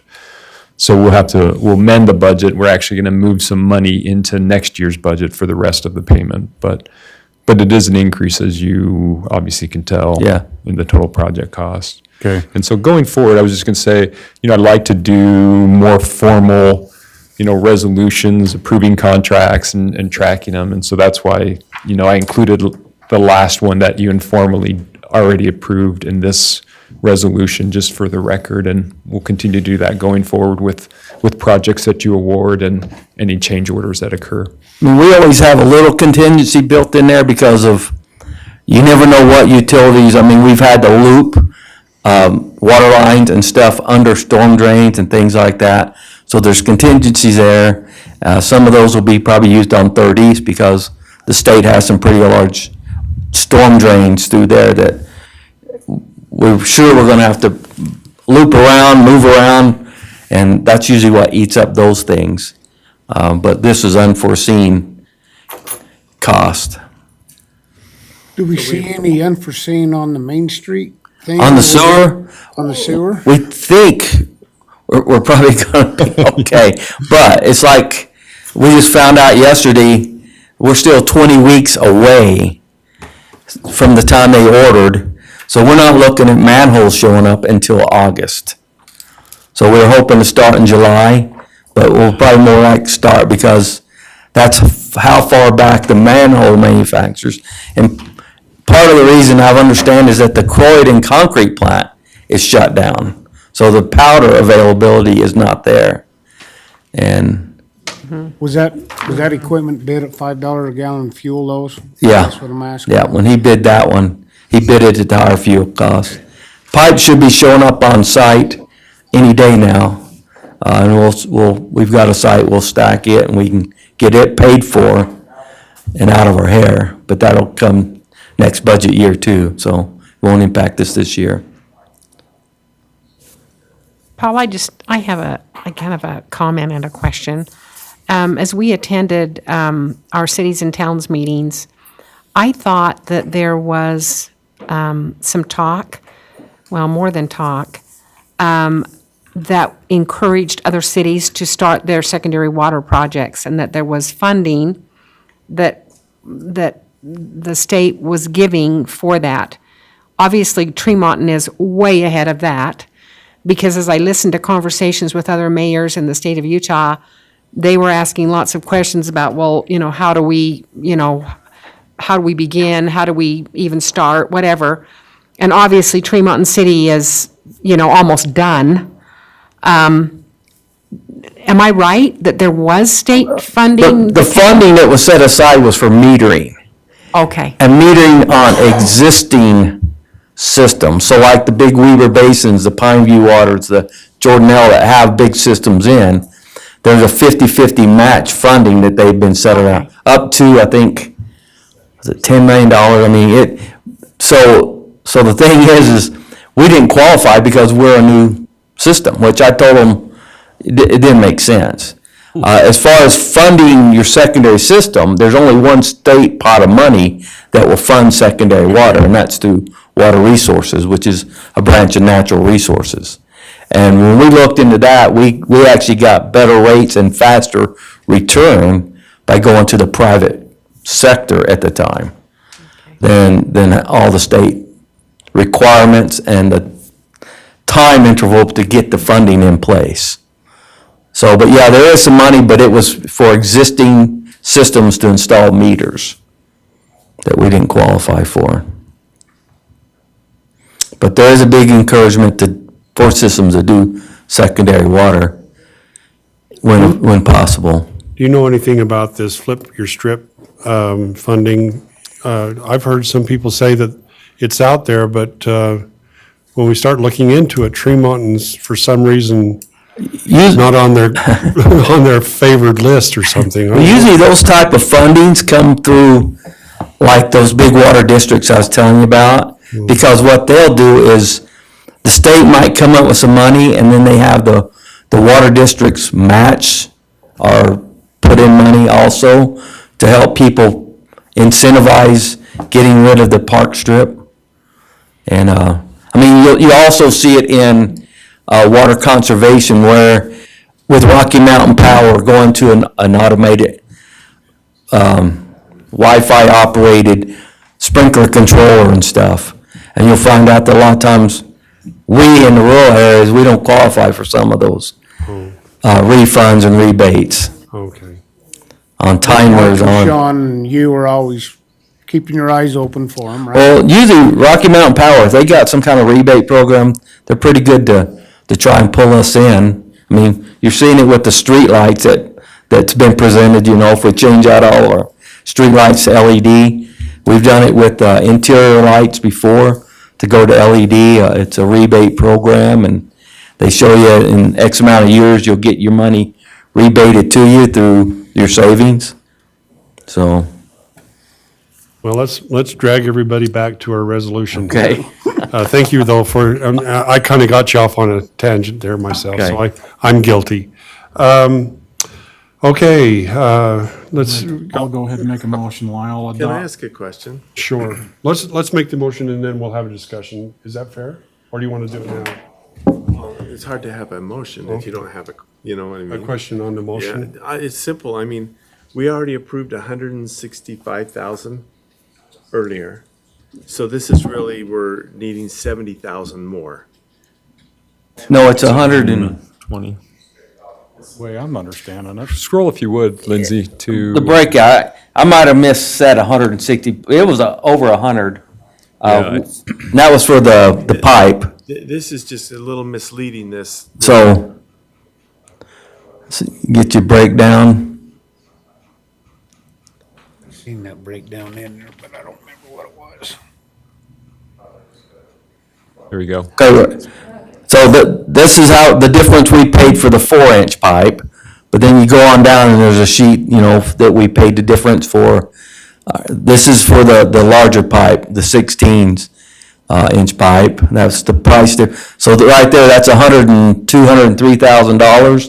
And then, as part of one of those unforeseen things, we had to add a little bit more for the boring. If you go down, you'll see that. I kind of sent Sean everything, $12,000 that we did to get underneath the railroad tracks that cost us more, plus some more time with the railroad.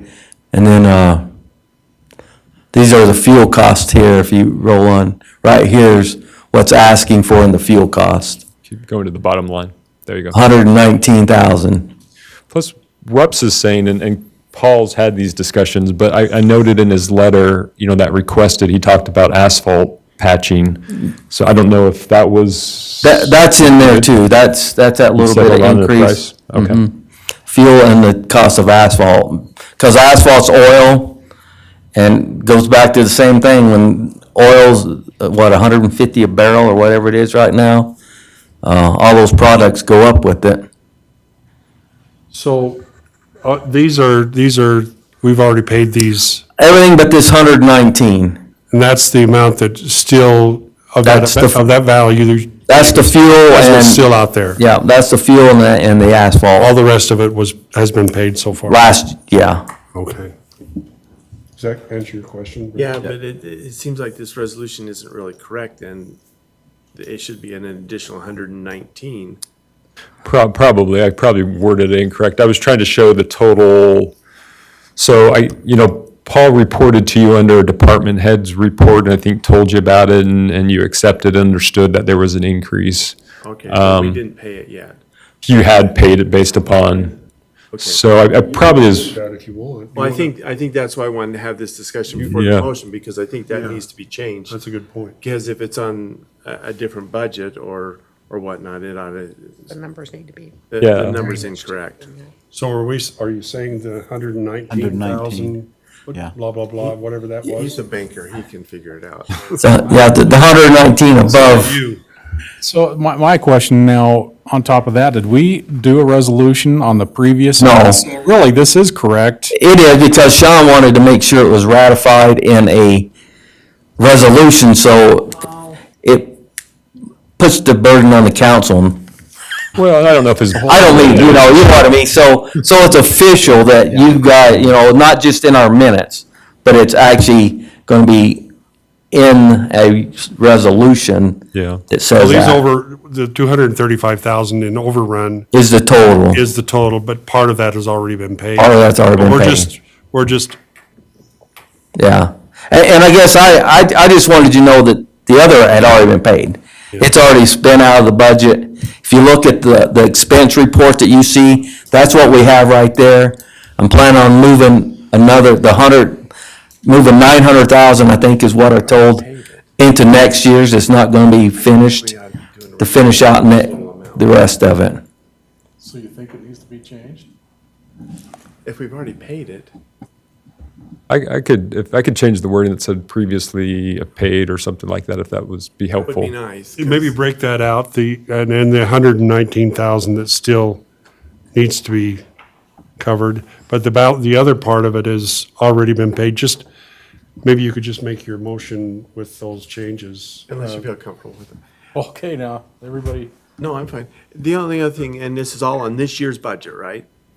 I think, I can't remember when it hit. It's all this year, it's all this project. You might remember, we bonded, I think, 4.4 million, so. We just don't need to separate it for the 2 years of, No, it's gonna separate itself based on their billing. Yeah. So, cause every time and I can send you those, is based on how much footage they laid in this pay period. Cause they don't bill monthly, it might go 2 months, they'll send me a bill, and they'll have X amount of feet that they've laid, and X amount of feet, it's services they put in. You know, if they put in 25% of a pump station, they'll bill us for 25% of the work done, type of thing. So part of it will be billed this year, part of it will be billed next year, budget year. thank you. Now, let me give this a try then. Okay, I'd like to make a motion to adopt resolution number 22-24, keeping everything the same, given that $116,729 has already been spent and previously approved by City Council, and an additional 119, whatever that number is to the penny, is being approved to finish the contract out to RUPS. Just splitting those two numbers, right? That's my motion. I'll second it. Okay, moved, motion made by Lyle Vance, seconded by Connie. Roll call. Rick, I. Brett, aye. Lyle Vance, aye. Connie Archibald, aye. Wes, aye. Motion passes. Thank you, everybody, and thanks for taking time to clarify that with us so we understand exactly what was going on there. That was very good. Discussion and consideration of adopting resolution number 22-25, ratifying the Archibald Estates Subdivision Plat and Subdivision Development Agreement. Sean, do you want to bring us up to speed on that a little bit? Sure, yeah, this is in Archibald Estates. Lindsay, if you would scroll down, maybe to my staff report, I think it does a better job of providing, this is the project area, and I'm sorry it's sideways, but it essentially is the 55 and older community that's part of Archibald Estates, which was part of, they did a few previously, but this phase really completes that portion of their development. And frankly, they're nearing the completion of their total project. I think the total project was 37 acres. That's what sort of comes to my mind. But as you know, it's a template development agreement. The special conditions, Lindsay, if you'd scroll up, right there. Some of these become pretty standard too, especially in a project that's done by the same builder over multiple phases. Not sure there's much to really draw your attention to specifically, but this just formalizes. The streetlights are being paid for. That, you caught that issue with the streetlights on this one? I'm not sure that they paid the new amount or not, because some of this might go back several months. That was a more recent issue, but going forward, if you approve that change, it will certainly be applied to new projects. So scroll up if you would, just a further fee in lieu. Scroll down if you would, Lindsay, please. Yeah. So, one of the unique conditions in this development is that the landscaper was going to landscape the entire yards, and I believe that's underway, front and backyard. So they're moving along with that portion of the project. You need somebody to help mow your lawn, Frenchie? Maybe. He didn't know he got a yard. Any questions, council? It's really kind of impressive. I've been watching it daily. They're in good progress.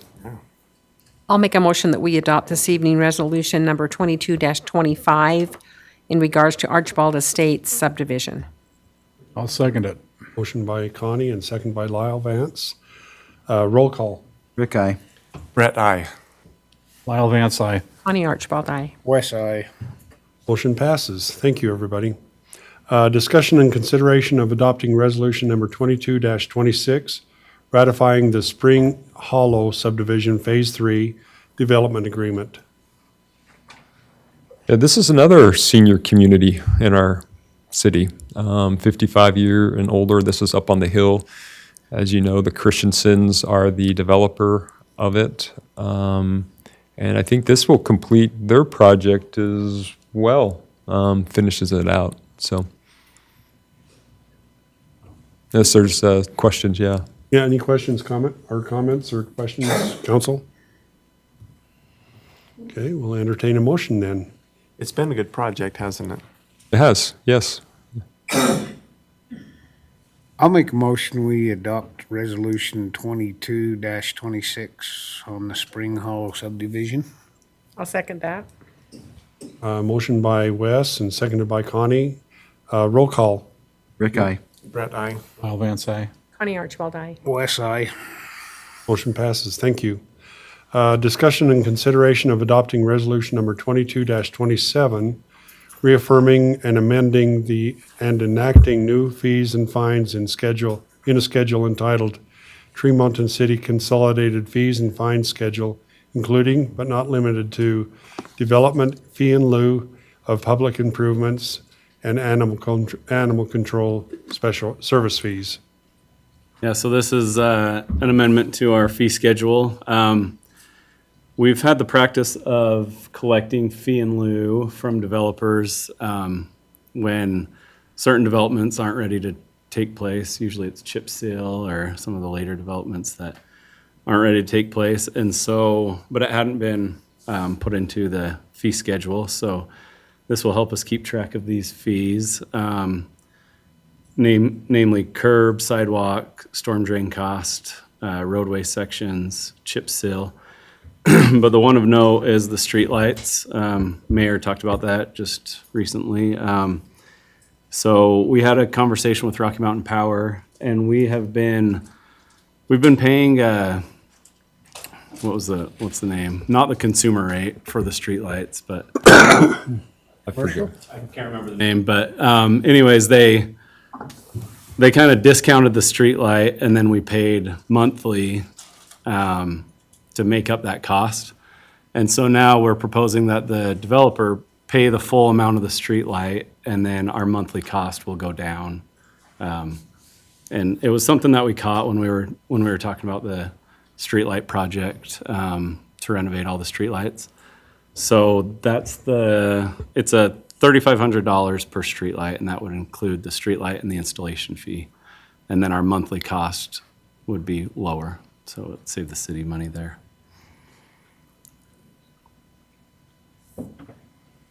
Council, any questions, further questions?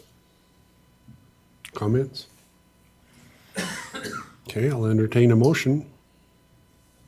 I'll make a motion that we adopt resolution number 22-27 this evening.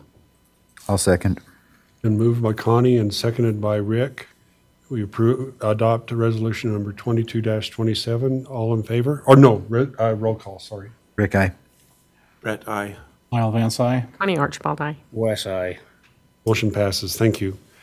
Discussion and consideration of adopting resolution number 22-28, approving an interlocal agreement for medical services between Tremonton City and Thatcher Penrose Fire. Okay, Chief, can you take us down the road on this one? Yeah, sure. So, since we have the ambulance license to provide ambulance service for Thatcher Penrose, Honeyville, Garland, that's our ambulance license area. Thatcher Penrose they provide first response in that area. That's their zone. So we have to sign an interlocal agreement that says that they can provide basic life support before we get there.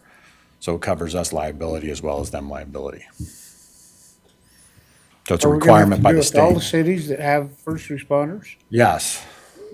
So that in the past, I think we've had a couple, we're trying to tighten it up.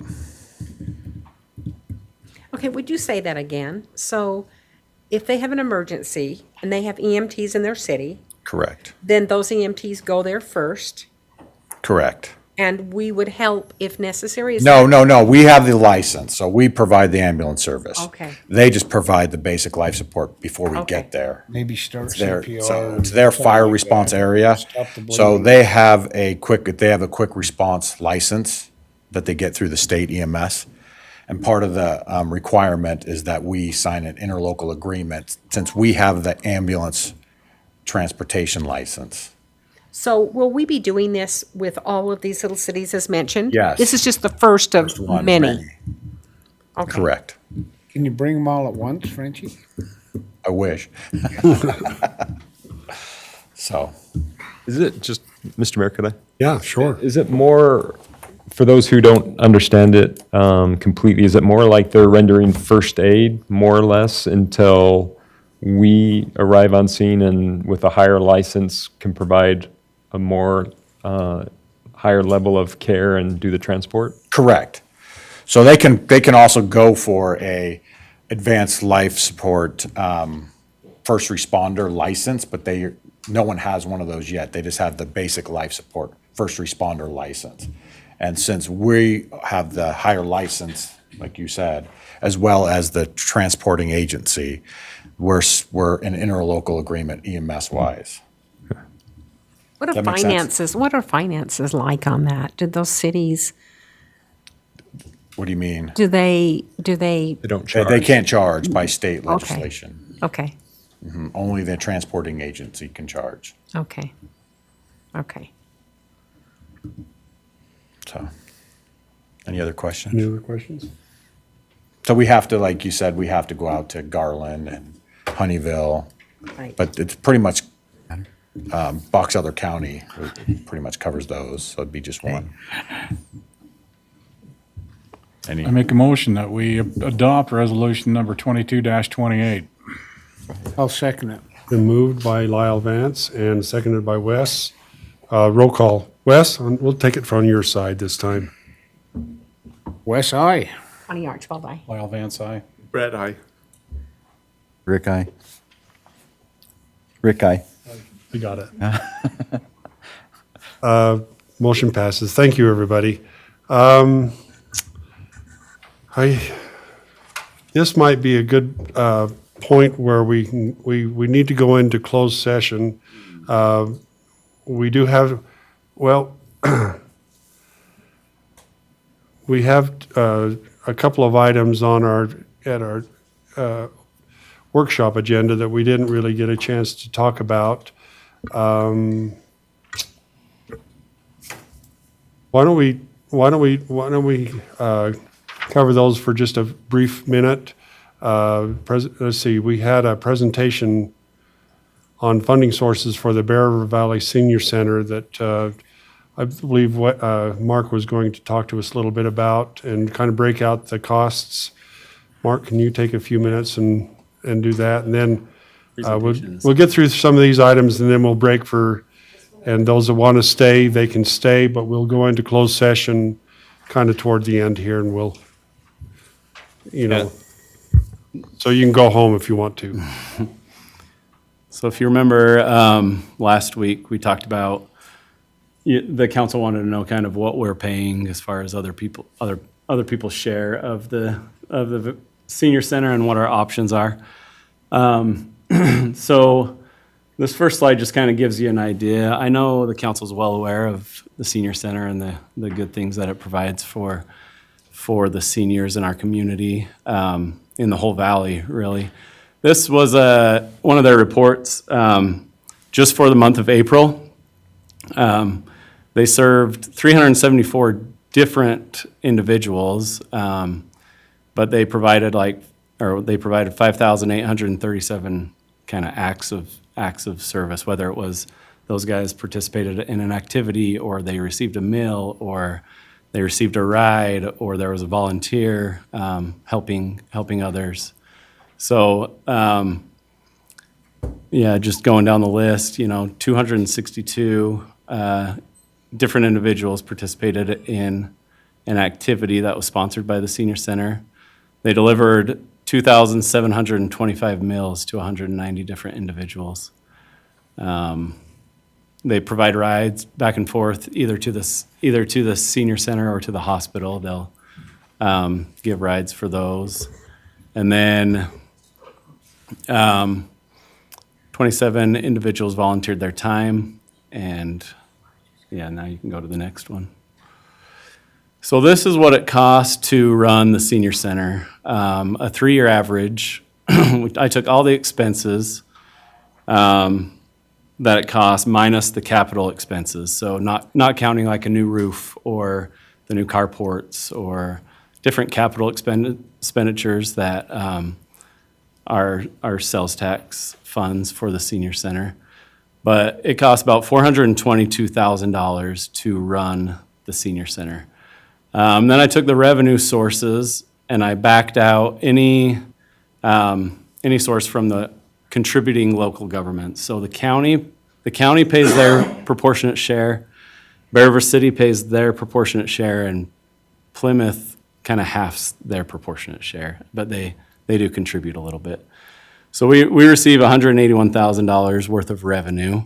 So the difference or the operational shortfall is $240,000. Of that, Tremont and City, our proportionate share would be $102,000. So the next slide will show you, so the light blue is our proportionate share, and the yellow is what the other local entities contribute. The gray is when we ask for suggested donations for meals and revenues that come in from rent from the building and different things, just from the citizens paying. And then the orange is what Bragg contributes to us. They're kind of a pass-through, and they reach out and get all the state and federal funding, and then they pass it to us. So if you go back to the previous one. So like I said before, Tremont, we're obviously paying our share plus other people's share. Box Elder County is paying their share. And then if you go down, you got Bear River City and Plymouth that pay a portion. So if you go back to the pie graph again, ideally, the local entity contributions pie piece could be bigger, and that would cut down the shortfall that we're funding, the extra money that we're contributing on top of our proportionate share. But I just wanted to share this with you just to kind of give you an idea of. Go back to that other one, that table, yeah. Yeah, that doesn't show what they're paying though. Yeah, it does over on the right, or No, what they pay. that's the what they owe. suggestion. So it's Equals what they owe. But do they? all pay of it? them, none of them are paying except for Bear River City and Plymouth and the In county. the county. The ones that pay.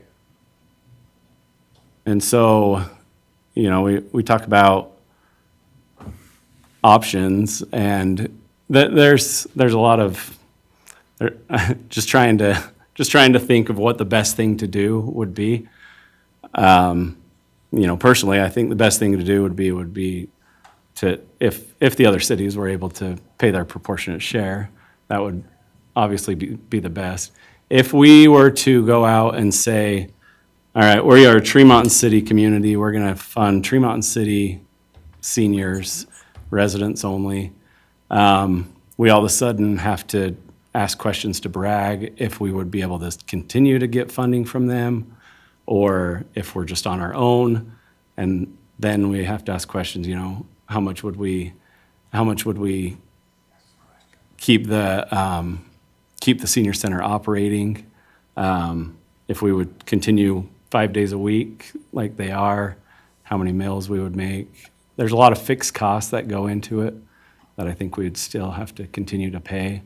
But I guess if you guys have any questions or want me to dig into any of that further, that's. Have we ever asked Garland to pay, and they just say we don't have it? Yeah, so Jenny and I 3 years ago or 4 years ago, we went to Garland City Council and we went to Bear River City Council.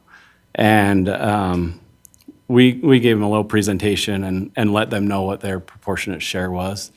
And then every year I send well, for the past, has it been 3 or 4? It's been 3 or 4 years, but I've sent a suggested invoice to all of these communities and said, you know, this is what we do, this is how much it costs, and these are how many seniors we've served. This is how much it cost each senior. And we serve, you know, if it was Deweyville, we serve 6 of your seniors, and we're suggesting that you contribute $2,000 for the, you know, for what we offer to your seniors. Proportionate share includes the brag money, right? So the brag, that's kind of polluting the formula in my mind.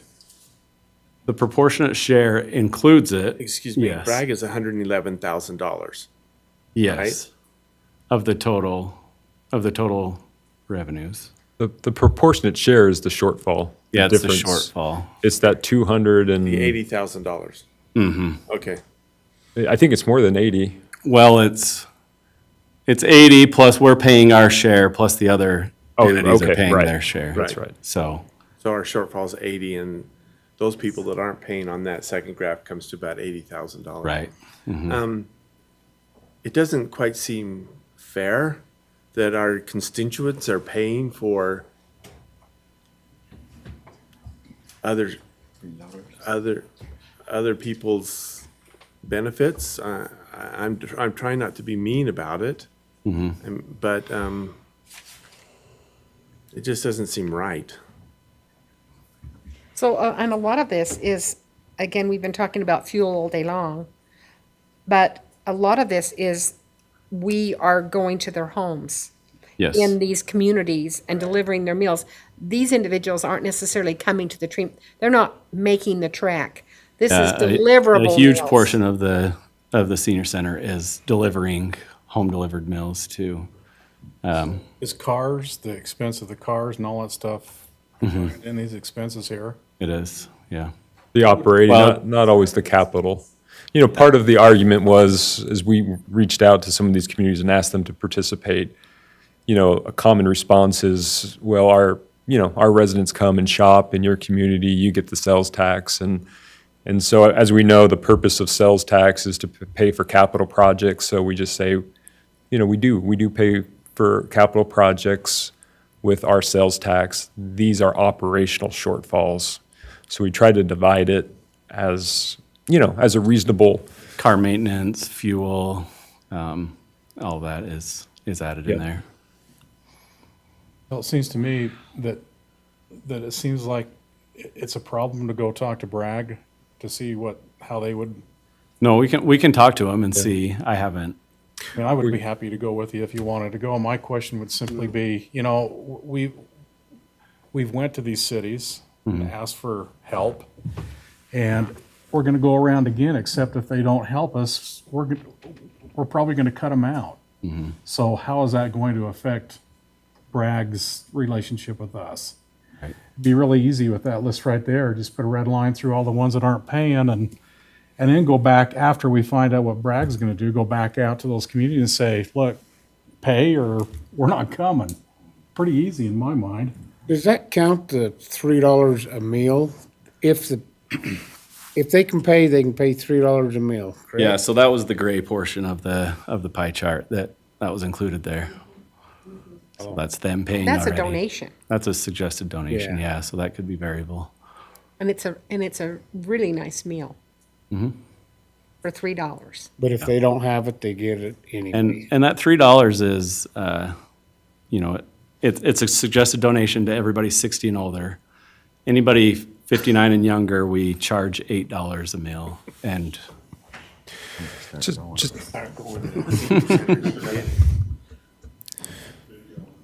Mr. Mayor? Right here. Oh, yeah. Yeah. Sorry. No I was daydreaming about the meal there. For a second. I'm sorry I interrupted you then. Really good. Yeah, it is good. I was just going to mention, we did, just so you know, we have reached out to Bragg. We've had these conversations. I think it's time to have the conversation again. You know, when we reached out to them like 3 years ago, they didn't really leave us, there wasn't a lot of good options then, and maybe there's some other options now. You know, one of the things we suggested is, well, why don't you give us the CDBG funding, essentially? And they do give us CDGB funding, which is Community Development Block Grant. It's there to benefit low to moderate income individuals. Seniors are presumed population that meet low to moderate income. So I said, why don't you just give us, you know, some money from that pot annually?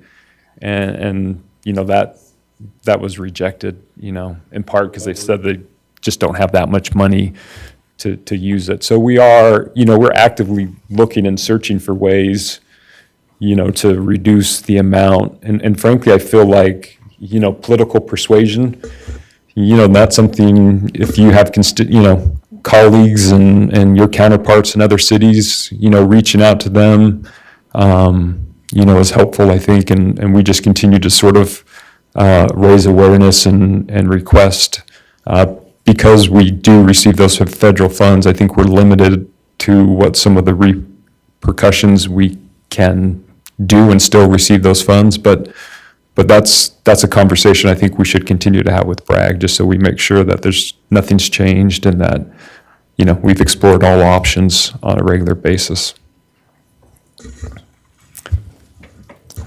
So when should we have follow-up with this?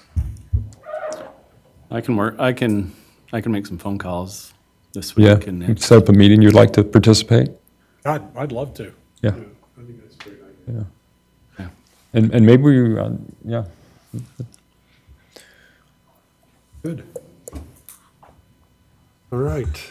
Do you have anything else for us, Mark, on that? Not on that, nope. Okay. Why don't we cover this last item here? Haven't we had a discussion here a few weeks or a while back on annexing and growth in outlying areas that lack city utilities. We had that discussion. We thought maybe we better approach that one more time and get some direction and you know, maybe, I know Sean and Mark have taken some time and worked on this, and Sean, do you want to take a few minutes and kind of explain where we're at on? Yeah, and I'd love, actually, frankly, some more direction and guidance on how you'd like to see the policy changed. I did put in the city council packet the current ordinance that we have that allows an exception to septic tanks. And so just understanding from the city council how broadly they want to apply the exception would be, you know, really helpful. Currently, right now, the way it's worked is based upon a distance from an existing sewer line, and also it restricts it by the number of lots and density. So those are the two items to be aware of in our current ordinance. And, you know, maybe it's just as simple as changing some of these variables based on what you want to do, or maybe there's other objectives that I'm not really understanding that you want, you know, with this initiative or change in ordinance. But we're also looking, Paul is working on putting a map together that shows the different service areas for water. Frankly, one doesn't exist. We reached out to the Conservancy District, and Paul can maybe explain this a little better, but you know, they also kind of felt like that would be a helpful tool for everyone to know where every water company and cities sort of service areas are. For cities, it's pretty easy because it's our incorporated limits, but some of these private water companies are different, and, you know, trying to figure out exactly where their service area exists would be helpful. So we're working on that. One of the things I'd like to understand is actually how many residents we have within the city that are currently on sewer, and so I do need to reach out Septic to. or on septic? Yeah, pardon me, on septic. So I was going to try to work with Shari to see if she could back into those numbers. And then the other thing that I wanted to do was reach out to the property ombudsman's office and really understand the issue of impact fees and how that applies. And so there's those are sort of the things that we're working on. But if you have more specific guidance on what you would like to see done as far as changes, that would be really helpful for me to, to draft those changes into the ordinance and put it before the planning commission. Would it be helpful if we utilized our health department maybe to help us to understand some things that they've learned in past? Obviously, he presented the other night and was valuable to us as far as understanding some parts of that. Yeah, absolutely. Thank you, because you did provide the information, and I could reach out to him and schedule an appointment for him to come and present. So that might be another good step as some of these other issues are going on in the background. Where he's already have his experience with it in other Absolutely. towns, it'd be great to bring him to the table. I just think that, why recreate the wheel when he's got some good knowledge base there for us, and maybe it could be, easier for us with, To figure out the objectives with his, yeah. Yes. Yeah, absolutely. And how they've handled it. So. Should I schedule So we're not remaking the will. Yeah, Talk to somebody who's already been through it. okay. I'll reach out to him and schedule a presentation see when he's available, but try to get it on the next, you want to do it with the budget, and I anticipate us having a pretty large agenda. Can we get through the budget and then sort of So the first meeting in July would, July, would that work, or no? No? Would that work? I Okay. think I'm out 1st of July. What's that? Be the 5th, I think. That's the 5th, 5th, after the 4th. probably gonna be out of town, so. Yeah, get the budget. That's priority right now. yeah. Plus, the streets are gonna be another priority to talk about before Yeah. we talk about I'd septic say it's tanks. down the way, yeah. The density up there, so they can only have one septic tank in one dwelling on a 4-acre parcel? Mm-hmm. And, Currently stands. Yeah, there's no way. I mean, we don't have any 4-acre parcels in. well, it was really, you might recall the background and sort of how this came to be. East. Yes. But if you look out where we're trying to build other places or other subdivisions are going this, there's no way they would qualify for something like From a this. banking standpoint, I've watched so many customers come in, and that B right there is extremely difficult to understand and break down. And we can It needs to be worked on. make it clear, but to your point, Brett, and the objective was a little different. It was meant to essentially allow people who had, large tracts of land to subdivide and allow their child to have a building lot or, to sell a small portion off. And that's why I kind of mentioned if we understood the objective, what the council was wanting to accomplish with the policy change, then we could draft it accordingly. I think what I'm envisioning, okay, you look at Mark Allred along 2300 out there, most of those homes are on septic tanks because we don't have sewer out there. Yes. If this policy were in place, none of those homes would be there. Mhm. Okay? And so, how do we extend that same benefit to other people if they want to annex it? And if we don't have a sewer system to them, can they put in a septic tank? Can we design it so that possibly when a sewer goes by it, they can hook in? But then you said something really interesting I thought about. Maybe they won't ever hook in. Maybe this septic tank's going to work fine.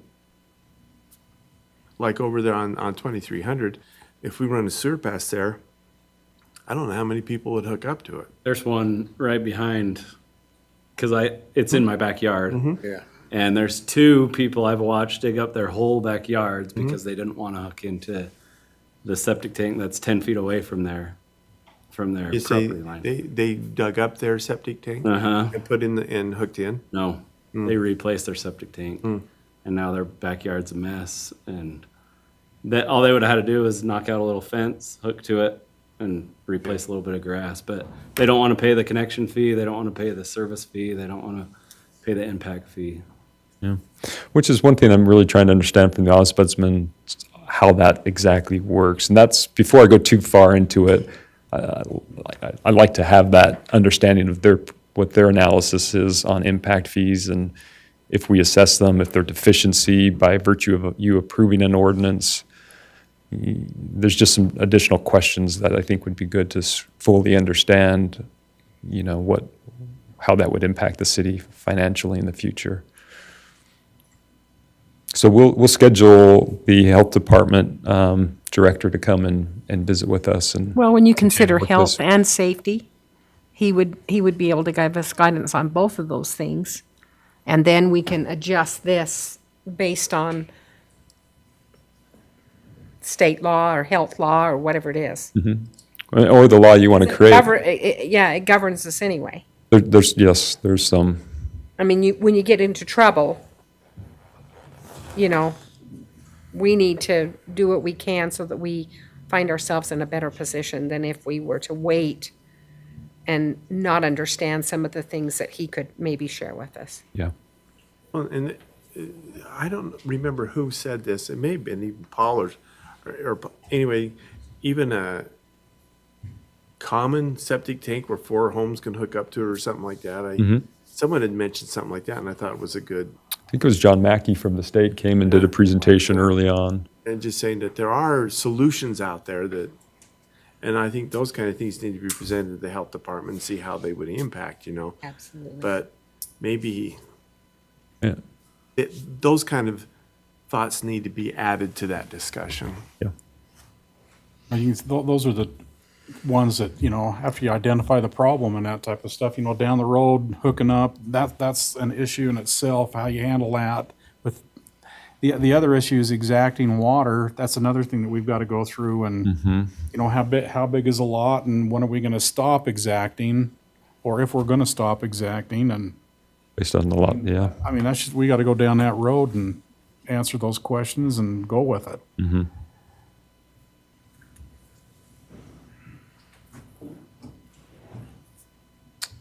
All right.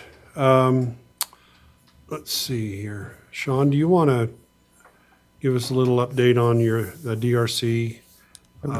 Let's do that. Yeah. And That'd be great. you indicated you had about a 10-minute presentation on that. And then, And should we take a little break first? I'm fine. Go. I think this, I'm the big bitty bladder. It's going to be probably the other way, Lindsay.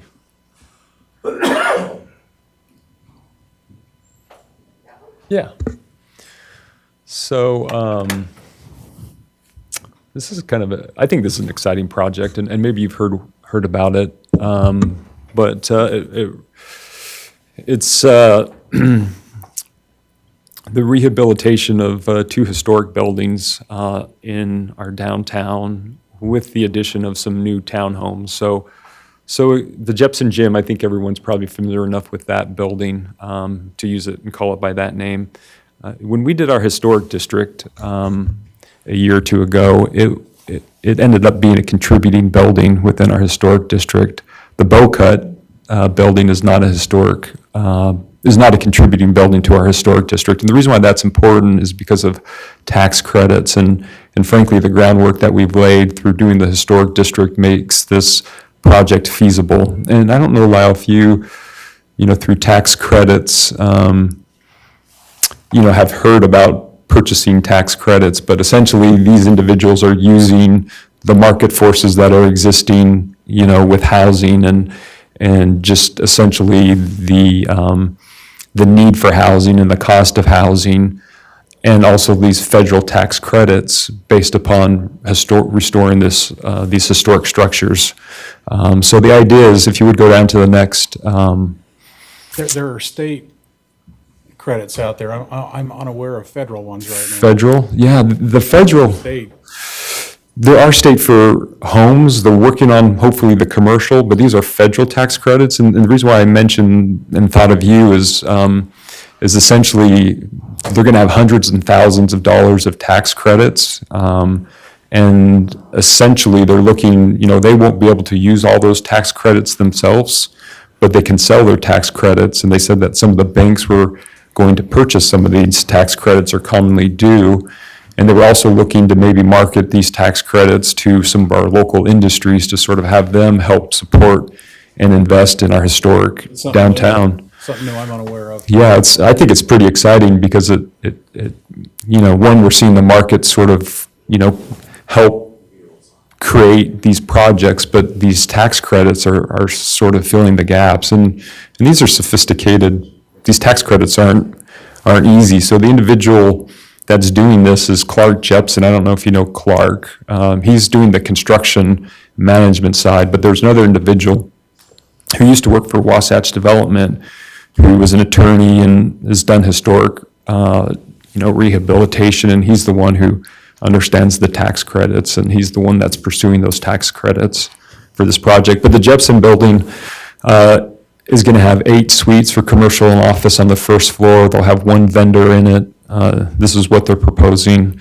On the upper story, they'll have some residential units. They're converting the racquetball courts to townhomes, so 4 units there. The Bocut building, they want to do a restaurant on the first floor, potentially. I mean, they don't have necessarily individuals that have signed leases, but they've had soft commitments from individuals who are interested, 5 to 6 units on the second floor. So if you would go to the next, you can start to see, why don't you go to the next, if you would? You can start to see sort of the layout. So the Bocut is the larger building, and as you know, there's parking behind that building. And you can see the floor plan for the first floor of the Jepson building. So they'll have individual suites that they'll create for professional offices, commercial use, could be services like someone who would do a salon or nails or cut hair in there. So if you go to the next slide, you'll see these are the second floor of the converted racquetball. So that they plan to use essentially that cinder block structure and use that as the basis and, build off from that to build these units out. So if you go to the next. So that's the second floor. I'm sorry, the other one was a close-up of the first floor. So there's the second floor of those townhomes. So here's some renderings of what that looks like. So this is the converted racquetball, and the architect wanted to make a distinction. Sometimes you see that with historic buildings to clearly delineate, the portion of the building that's historic versus the new build, and so you can start to see what's conceptually envisioned for those townhomes. That's the front that would face Midland Square. There's a little better rendering of how that all plays out. That's cool. But it had a cantilever out. The parking's an issue. As you can well anticipate, they're looking for some off-site parking. They also wanted us to consider potentially looking at reclassifying Midland, or classifying, frankly, Midland Park. As you might know, the ABC, alcohol beverage control, I think there's a state law that essentially restricts the granting of liquor licenses or beer licenses if you're within proximity to a park, school, or church. And a lot of the vendors that they've talked to, felt like that a liquor or serving alcohol in some form was an important element to the overall success of their project. And so that's something we're trying to understand if indeed we could reclassify it, and then that would obviously be a future council discussion and decision. But I'm excited about the positive change and impact that this could have on Main Street, and not only from an aesthetic point of view with some of the improvements to the facade, but even just the activity that it could bring, to the downtown area. So It will preserve the mural, right? yes, Okay. yeah, absolutely. And you brought up an interesting point, and I need to ask you this question. Have we got some kind of ordinance for air quality within these offices or whatnot? For example, if a a nail place comes in, they can really put off a really bad, almost a chemical smell that can VOCs, be yeah. hazardous. Yeah. And I wonder, do we have any kind of regulations or anything in there that require, a different ventilation or something like that to protect other people within that building? Yeah, I don't know. Kind of- Where I think that would come into play is potentially the building code. And so I'd need to ask Steve, but from a business license ordinance, we don't have, and maybe the health department plays a little bit of role for indoor air quality.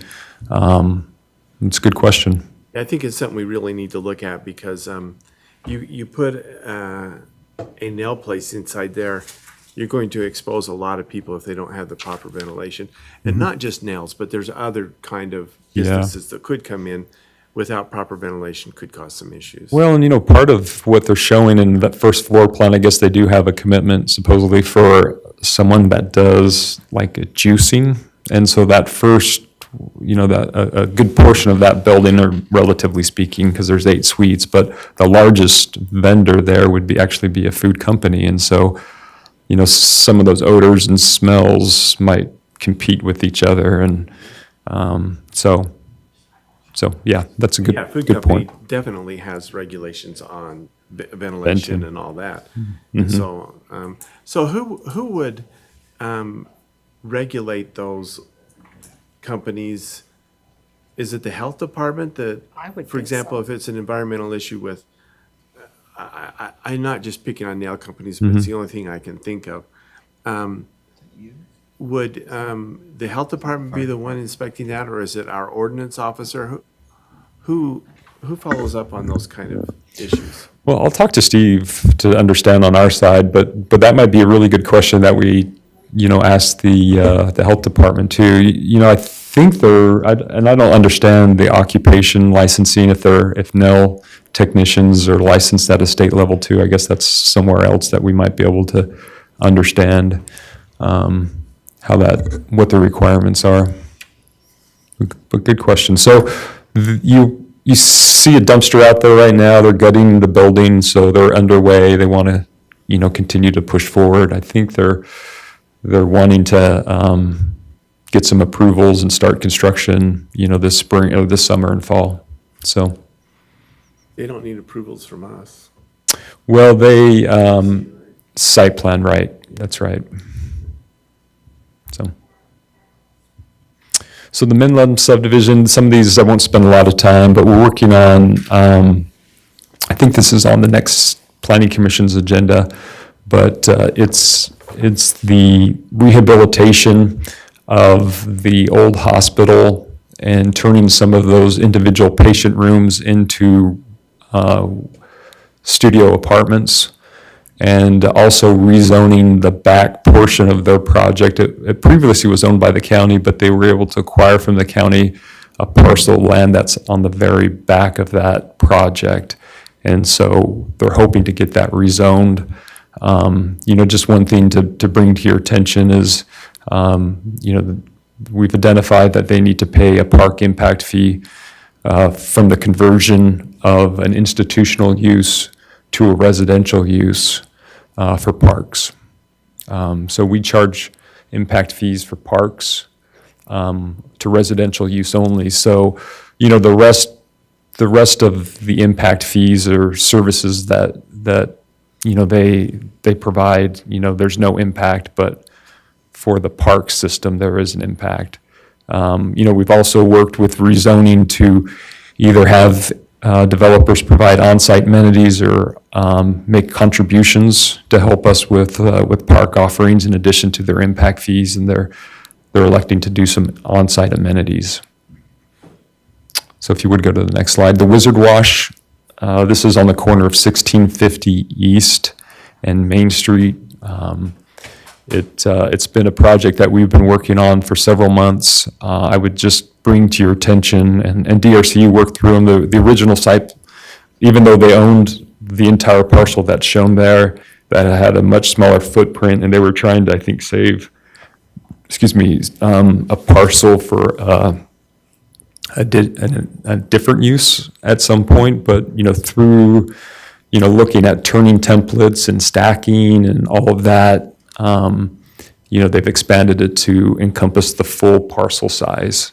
And included in here will be a RV dump, which is that island that you see on the very north side. Good. So that's done without, it's exciting.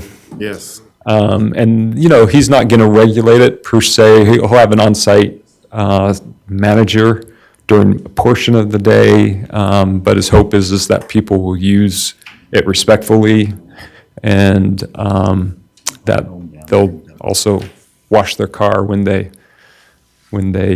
This isn't a quick quack drive-through thing, this is like we have now? So if you go to the next slide, you can see some elevation. Here's a close-up of that. By the way, I'll show you what it looks like, and it's not a quick clack. It's just I think there is one automated, bay, and the rest are self-serve. But you might recall that we worked to essentially widen this street and acquired additional property, so we'll need to pay to install a fire hydrant that existed previously that, that needs to be located there. We're also going to repay for the relocation of the curb. There's existing curb on 1650 and the expanded asphalt section because it's not proportionate to their project. And on Main Street, the developer will have the full frontage improvements that they'll be required to do. So this is the elevation that shows what it looks like. So the Martinell, you might know, Lynn came in and wanted to subdivide his property, which he did, and he did connect, I believe, or is going to connect to the sewer through Val Stokes' property. So Val has a private line, and he's going to connect to that sewer line because that's the shortest distance. But you can see it's actually recorded as currently. So if you would go to the next. So this is another one that we've been working on. This is the Matheson, and obviously everyone knows the Matheson. But the city issued 240 permits last year. They have 3 buildings that are remaining. And so part of the development agreement that included an issue that we needed to resolve, which was an access to Main Street before we would essentially permit the last building. So go to the next slide, and maybe it'll be a little clearer. So you might recall that our traffic plan tries to de-emphasize Fourth West and tries to emphasize a connection to Main Street where we propose the traffic light to be, which is 600 West. When we realigned that 600 West to be essentially a collector road from Main Street to 6 South, we also wanted to, to be that the designated location for a traffic light, in part because we wanted to create some separation between the railroad and Fourth West. And it just seemed like the natural place based upon some of these spacing and proximity requirements along with the reconfigured 600 West to do that. So if you would go to the next slide. So we just worked with them to configure that access, which previously wasn't known. We needed to work with the landowner who owns Tremont Center, who has that obligation to provide essentially, it's not necessarily a public street, but it has to be delineated, travel lanes, through a parking lot. So the idea is that these are unencumbered, these travel lanes aren't going to be part of a parking aisle where you have, friction from people backing up. We want this essentially to be a convenient way for people to access Main Street in the future. And so we worked that out with both developers, and so we anticipate that they will be receiving the last 3 building permits to finish out that project. And that's where the access is, and as I mentioned and showed you in the previous slide, that's sort of how it lines up with the 600 West. So I would say too, just, we've we do development agreements, and it came in, it's really served its purpose with this development, where we formalized, that issue of needing to finalize this connection before we issued the last 3 building permits. And not to say that Matheson Apartments and Wasatch Development weren't good to work with, but it was really helpful to go back to the development agreement and look at the exact language that we all agreed to, relative to coming to consensus on what it looked like, what the purpose was, and what needed to be accomplished before we issued those remaining building permits. So if you This would. is all finished. How many units are there? 304, the first, it's 24 plexes. Is there 13? My math might fail me now, but essentially one of the buildings, the first floor is amenities and offices. So, but the total unit count, as I understand it, is 304 units, which I anticipate they're going to invite you to an open house here shortly. Hope so. Yeah.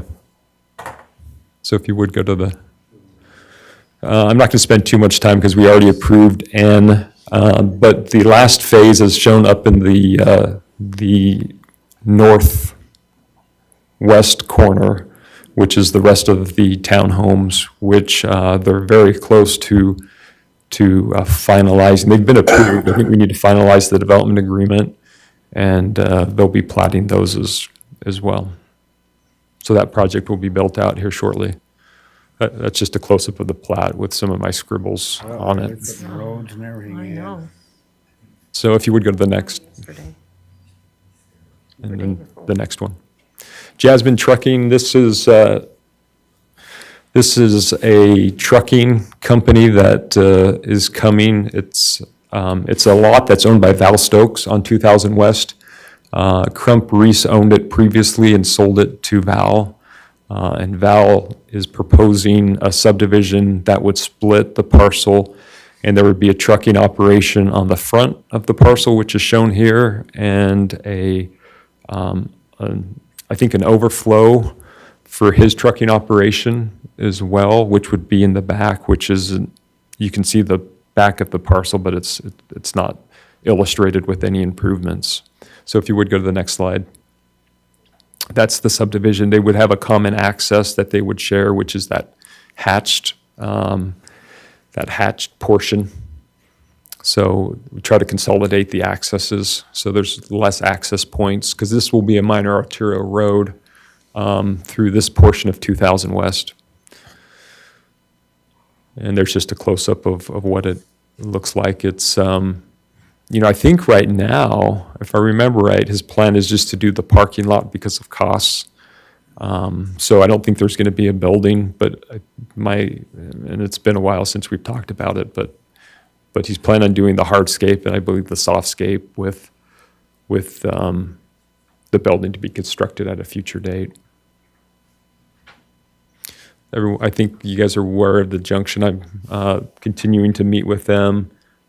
This is a property that's already entitled to have a certain amount of density, so what we're working towards is trying to come up with the best layout that provides, the best outcome. So I did meet with them. The Planning Commission reviewed it. I had a meeting with the developer again, and they're working on refining the development even a little further. So we'll see. Where's this at again? So this is between the two interstates on Iowa String. This is by Madsen. I still think they're going to have, what we're trying to do is create as much open space. Well, one of the things that our new plan is talking about clustering. So I still think they're going to try to obviously get as many units as they can within their entitlement. They're entitled at 16 dwelling units per acre. This is coming in at, looks like about 10.7 dwelling units per acre. But anyways, I'll keep you posted as different iterations come out, but it's an active project, and as I mentioned, city staff is trying to We're not concerned about traffic coming out one spot, 557, that's 1,100 cars. That's part of the more than issue. that, but Yeah. yeah, it's significant. But they did do a traffic impact study. The impact study shows that it is acceptable as far as the level of service. Our code requires 2 access points. There will be a right-in only, which is that road. We already actually have a public road that services Mr. Matson's property. It's essentially part of the UDOT interstate system. And so when the county, essentially UDOT, passes that on to whoever's jurisdiction it is at a local level. So it is a public street already. But that would be just a right-in, and then full turning movements, on that other intersection. They'll need to do some improvements with lane widening and essentially build out that section of road. Just growing up down there, coming through the overpass and that, that's crazy. There's going to be people killed there. Pulling out, and unless you slow them down to 5 miles an hour, I guess that's what you. Well, and that was part of one of the discussions, was slowing the traffic down through that area. It'll be wide now, but obviously there is sight distance, and I share that same concern. I mean, they had an engineer review it and stamp it, with sight distances, and the sight distance did not work, obviously, for that, what would be the north road, the public road that already exists, but they're saying that there's sight distance adequate, and I'm happy to provide the traffic impact study to you as well. But I agree. All townhomes. I talked to them about a mix too. I mean, that's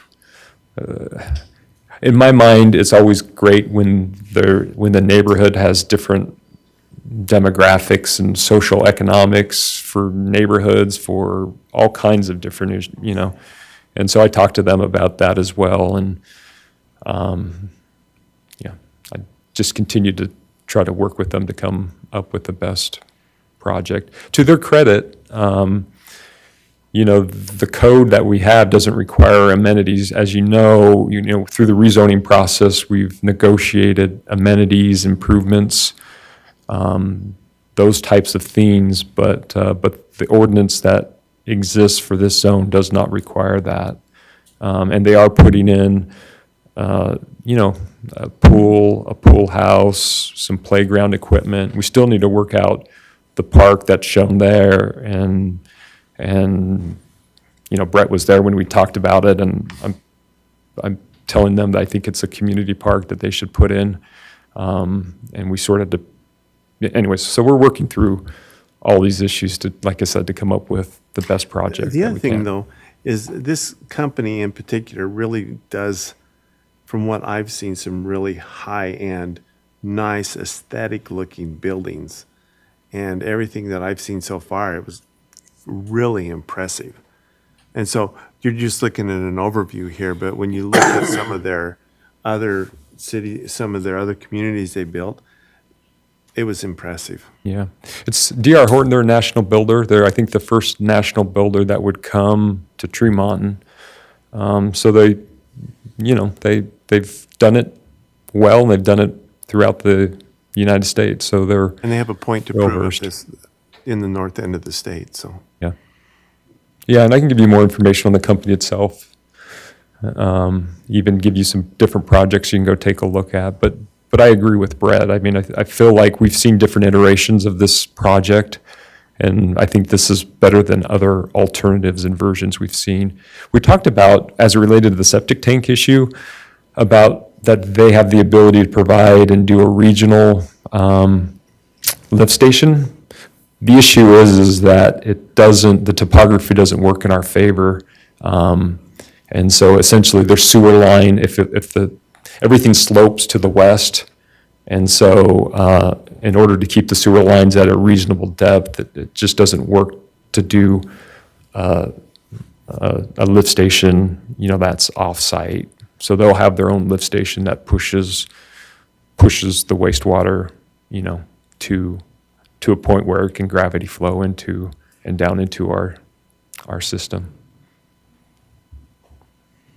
Bear River Meadows, this has been rezoned, and I think you remember passing the ordinance. They're working on getting it platted. And so I won't spend a lot of time talking about this one because I think you guys are familiar with it based upon passing the ordinance. So I think that's it. Not much.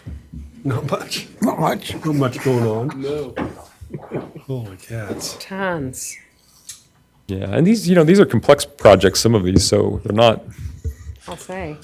they Lost take a little track bit of of how time. many units that is, but I think, holy cats, that's, And understand some of those are going to phase over time, like their absorption rate for the junction. I think they had pegged out at 5 to 7 years.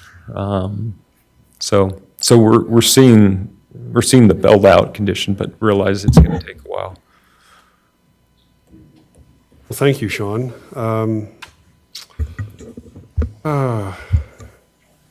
Do we have any unfinished business? I think we pretty well, I can't imagine anything else is unfinished at this point, so, Can I make a comment? sure. I don't know if maybe you're going to get to this, but maybe you're not, so I'll mention it. I just wanted to do a shout out to you, the mayor, for organizing and all those that helped with the memorial service on Memorial Day. Oh. So nice. Obviously had to be moved to the fairgrounds, but I thought the speaker was fantastic. I thought it went really well. The music was great, great tribute.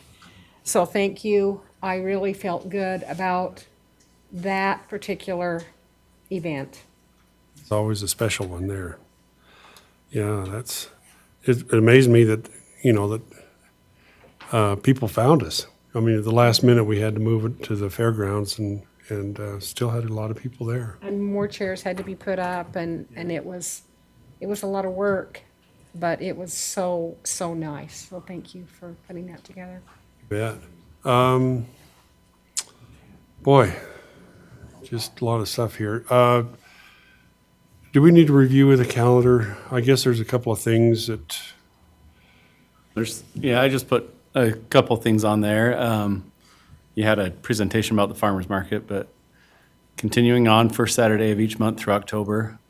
The chalk art contest is going to be at Midland Square there on June 25th. That's an all-day event. Make sure to swing by and check out the chalk because it's pretty impressive. pretty amazing. It's pretty awesome. Yeah. And then mark your calendars for Haydays, July 22nd and 23rd. Now when we cook breakfast? I think Yeah, are we cooking breakfast for Haydays? Yeah. Yes. on the 23rd? Saturday morning. Okay. Yep. At the same place? that we were Everything's last- going to be at Jeannie Stevens Park this year. All right. Perfect. That was fun. Can either have me on hay days or the second. All right. Council reports. Oh, let's see. Did you have anything, you guys have anything for us other than we talked about? Only if you got questions. Chief, everybody's okay? I do have a question. Did we get any further with where we're at with Garland and the sewer? No, they just know that we expect a plug.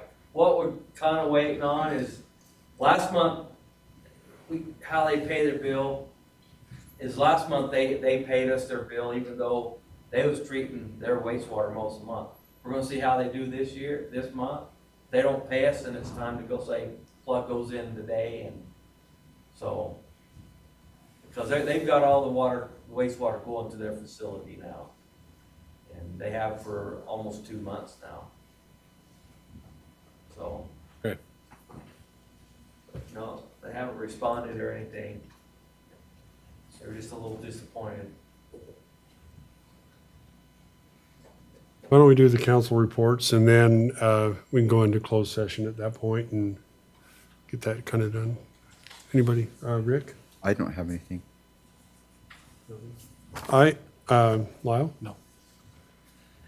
Just a report, I guess, on the library, summer library reading programs that are going on. They had last Friday, they had a kickoff. And that was, again, well done. I know Zach did a lot of work on it. And so a lot of parents were there. A lot of pizza went out the door. A lot of cookies went out the door. I mean, it was a really well-attended celebration, if you will, at the library park. So another good thing A lot that of people. happened. So with Paul's help, I've been tracking our culinary and secondary water use for this year. And what I did was put together a little chart with so the two red hashed lines. That's our baseline, and that's and then our capacity on the other end. With the blue line kind of in the middle, that's our a 3-year average culinary use. And then the green line is the combination of the secondary plus culinary. And then the yellow line down at the bottom is our culinary use, our secondary use. But the point I wanted to make is that if you look at the dark blue line, we're tracking below our consistently below the 3-year average. Excuse me. So what the point I guess I wanted to make is we did the right thing with secondary water. This is going to pay off for us. The dark green line is the combination of culinary and secondary, and so I think this is impressive. And the dip that we had this last week was because of the rain and the cool weather.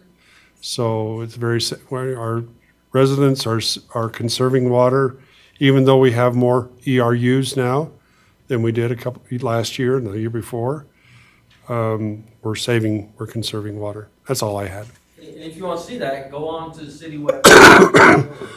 I post weekly and show you where we were this week, last month, this month, a year ago. And, It's impressive. And so we're tracking well on this. we'll see when the temperature hits 90, what's going on. Yeah, by Saturday, huh? And Paul, we had a citizen that complained about the fact that our cemetery didn't look as green as it has in the past. And thank you for your response back to that individual that reached out to me and asked me about it. And then I just forwarded it to you because I knew you could explain that much better than I could. But really, truly, I thought the cemetery looked amazing. Yes, it was a little bit, it wasn't green, but it was beautiful. I mean, it looked really good. The ground in whole. The West and Rusty and Rusty's crew that takes care of that. They did a great job on that. Okay, council, we want to get out of here before too long, much longer. Maybe by 10. I'll entertain a motion to go in closed session. I'll make a motion, we go into closed session. Second that? Moved and seconded, moved by Wes and seconded by Connie. We go into closed session. Aye. All in favor? Aye. Aye. Sorry.